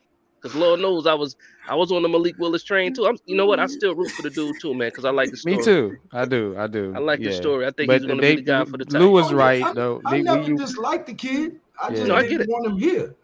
Right, and that's what I agree. He wasn't a fit for the team, but man, I still think you're right. Within a year or two, he's gonna be a household name. Yeah. But yeah, I didn't apologize. I apologize to Barkley. Apologize to Daniel Jones, Jahad Ward, The list, O'Shane Zimenez, the list goes on and I'm on. never man. gonna apologize to O'Shane Zimenez. He had a held it good down little those lucky first couple streak this games. year. He had You're a right good about little that. lucky streak this year. I was That's a big about it. Oh, Quincy. yeah. Hey, I'm a he's big. gonna get. Who wants to go get high? I know. You late, Joe? Yeah. Now, Joe be having that. Nah. He be having the flowers.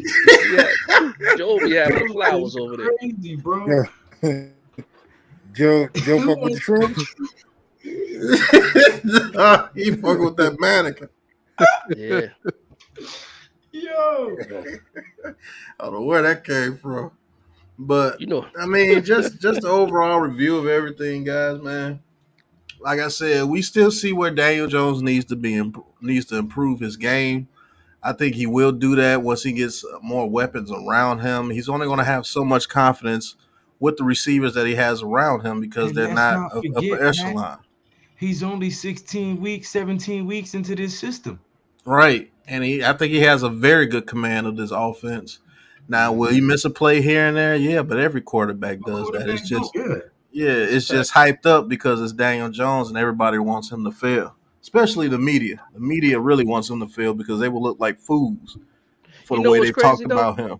It's crazy too because they go back and forth, and you can pull up clips. I saw a clip. What was a clip today where they were talking about Orlovsky. He done switched his opinion 3 times this season already. Yeah, already switched it 3 times. That's so when they end up being wrong, they can go back and say, "Oh no." Stephen A. Smith was another one. I'm gonna tell you who's a fucking. Colin Cowherd, another one. That's where I was going. He's a fucking sucker. Colin Hurd on TV. And let me tell you, who else is a fucking sucker? Keyshawn Johnson. He's a sucker. Yep. Boomer Esiason. Boomer too. The only person that Phil Sims went all out. He said they got their quarterback. He said it a couple weeks ago. You know why before the Keyshawn's Minnesota a bitch? game? Because he wanted to come to the Giants, and we wouldn't take him. When he signed with the Cowboys, he wanted to come with us, and we wouldn't take him. And we wouldn't take him. So he is salty. You know, it's a vindictive schoolgirl. That's some 8th grade angry girl shit. It's all right. Fuck him with his little acorn head with his whack ass shape up. You know what? I'll take one of those back. Orlovsky, this year was one thing, but I remember when he admitted being wrong live on TV. When he said he was wrong about Daniel Jones. But that's the difference. People saying it wrong versus people just switching their opinion and acting like they never said what they said before.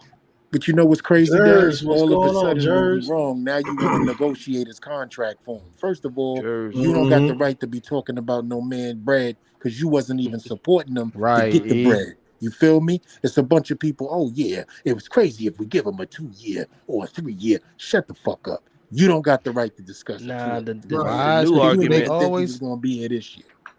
That's what I don't like, man. We always in these dudes' pockets, man.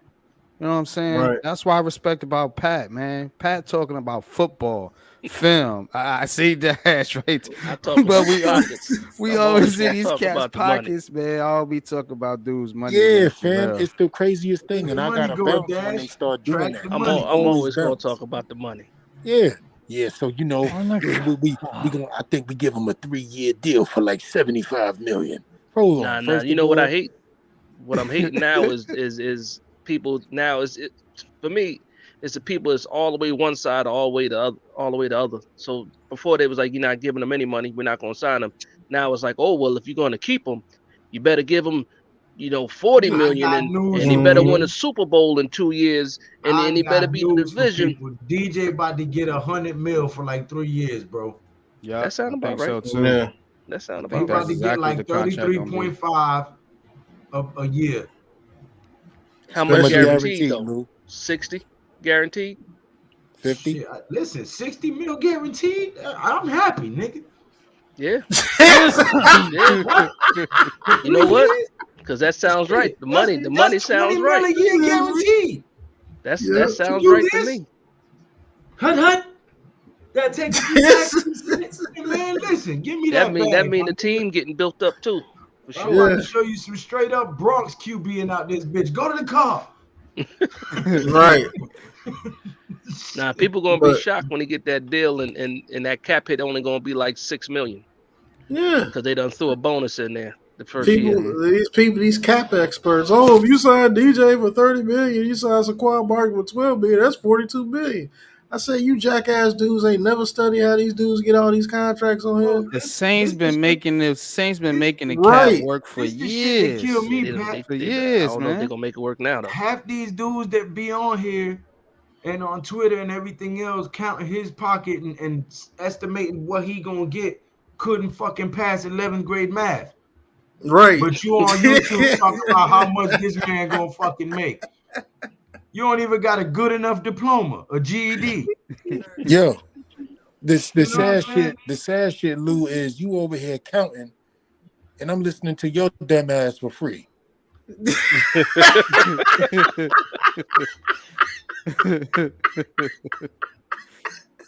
the crazy shit. Nah, that's a fact. That's some bullshit. Listen to your goofy. They bumped that game. Bro. I thought we was gonna get that night game, that flex this week, man. I thought we was gonna get it again. But I'm glad they showing the game local. I ain't got to stream it this week. Mm-hmm. But is this a game of the week? 425? Yes, sir. Yep, so it's on Fox. Yep. Yeah. It's on Fox. I think Dallas and other games. Real quick, gentlemen. So they gonna play the Panthers over here. Play on a Saturday? Or we play Sunday. Okay. We play the first game on a Sunday because it's wild card, right? No. No. Wild card, I don't know. Wild card, I don't know. To be determined still. Oh, okay. That's what I was asking. Most likely it's going to be on a Saturday. Most likely it's going to be a Saturday. Yeah, that's what I'm thinking. It's going to be on a Saturday. There ain't going to be a bye. Say what? Because week 19, which is supposed to be the bye, that Bengals and Bills game is going to play on week 19. Nah, they did a no contest. They canceled it. No contest. They switched it? Yeah. They no contest. Said the other day that they was going to play a week 19 game just then. Nope.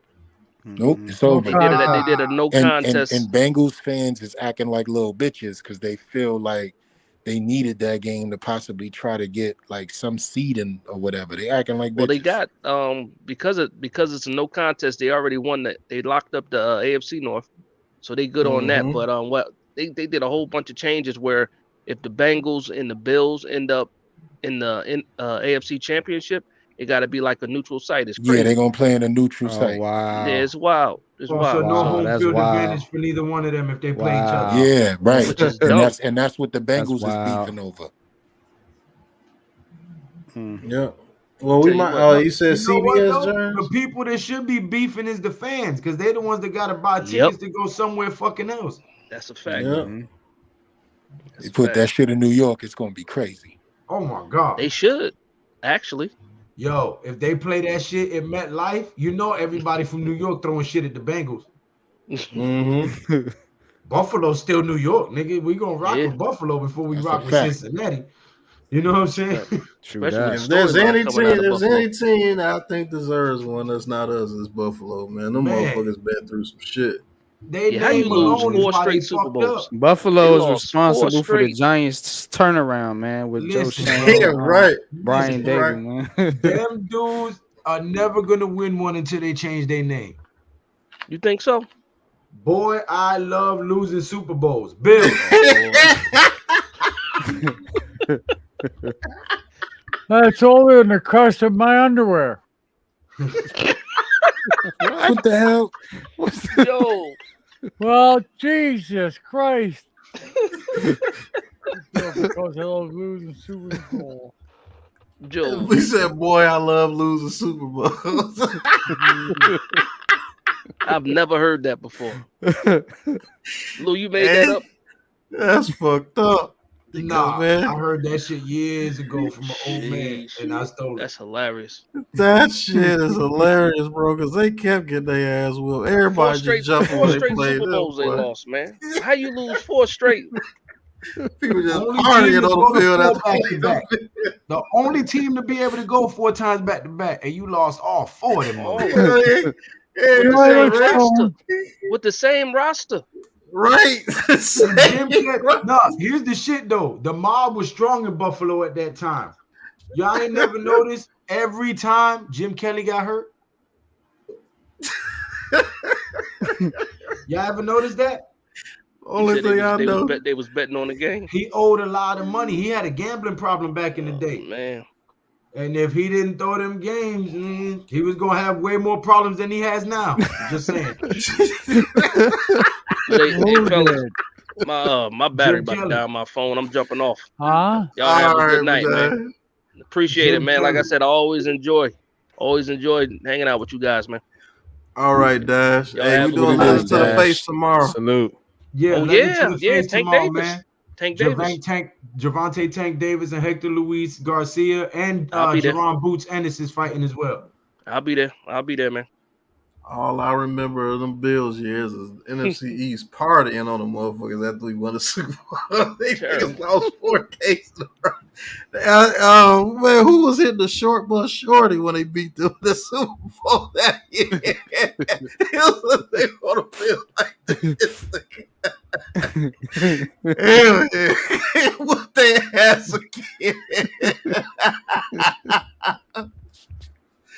You know the torture to make it to the Super Bowl 4 times straight and lose every one of them. Man, that's bad, bro. There's only one other team that's lost 4 Super Bowls, and that's the Vikings. But even they didn't lose them all back to back. Right. I've never seen no shit like that, bro.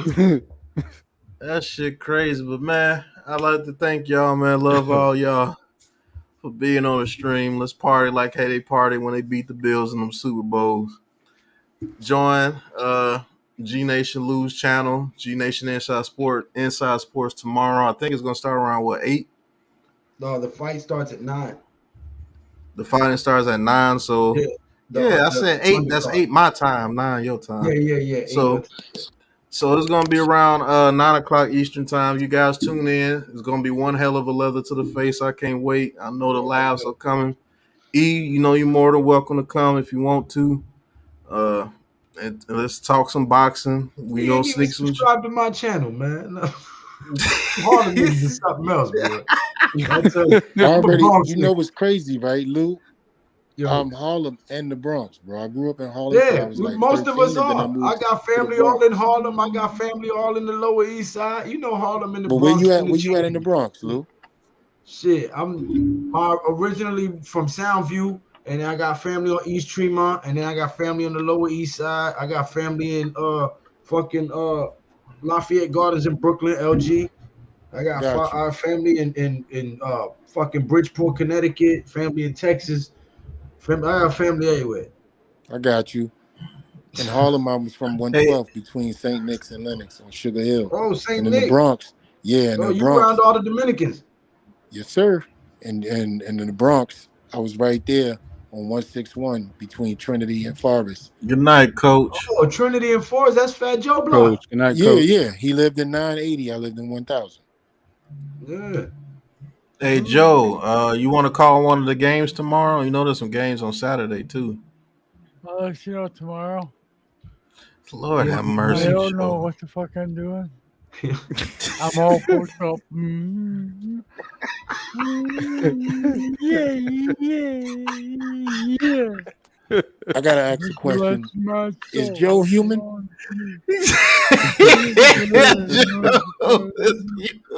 Joe is a hippie. Joe's a hippie. I just need to know. He's a stoner. I'm all fucked up. I'm a stoner. I didn't know if he was human.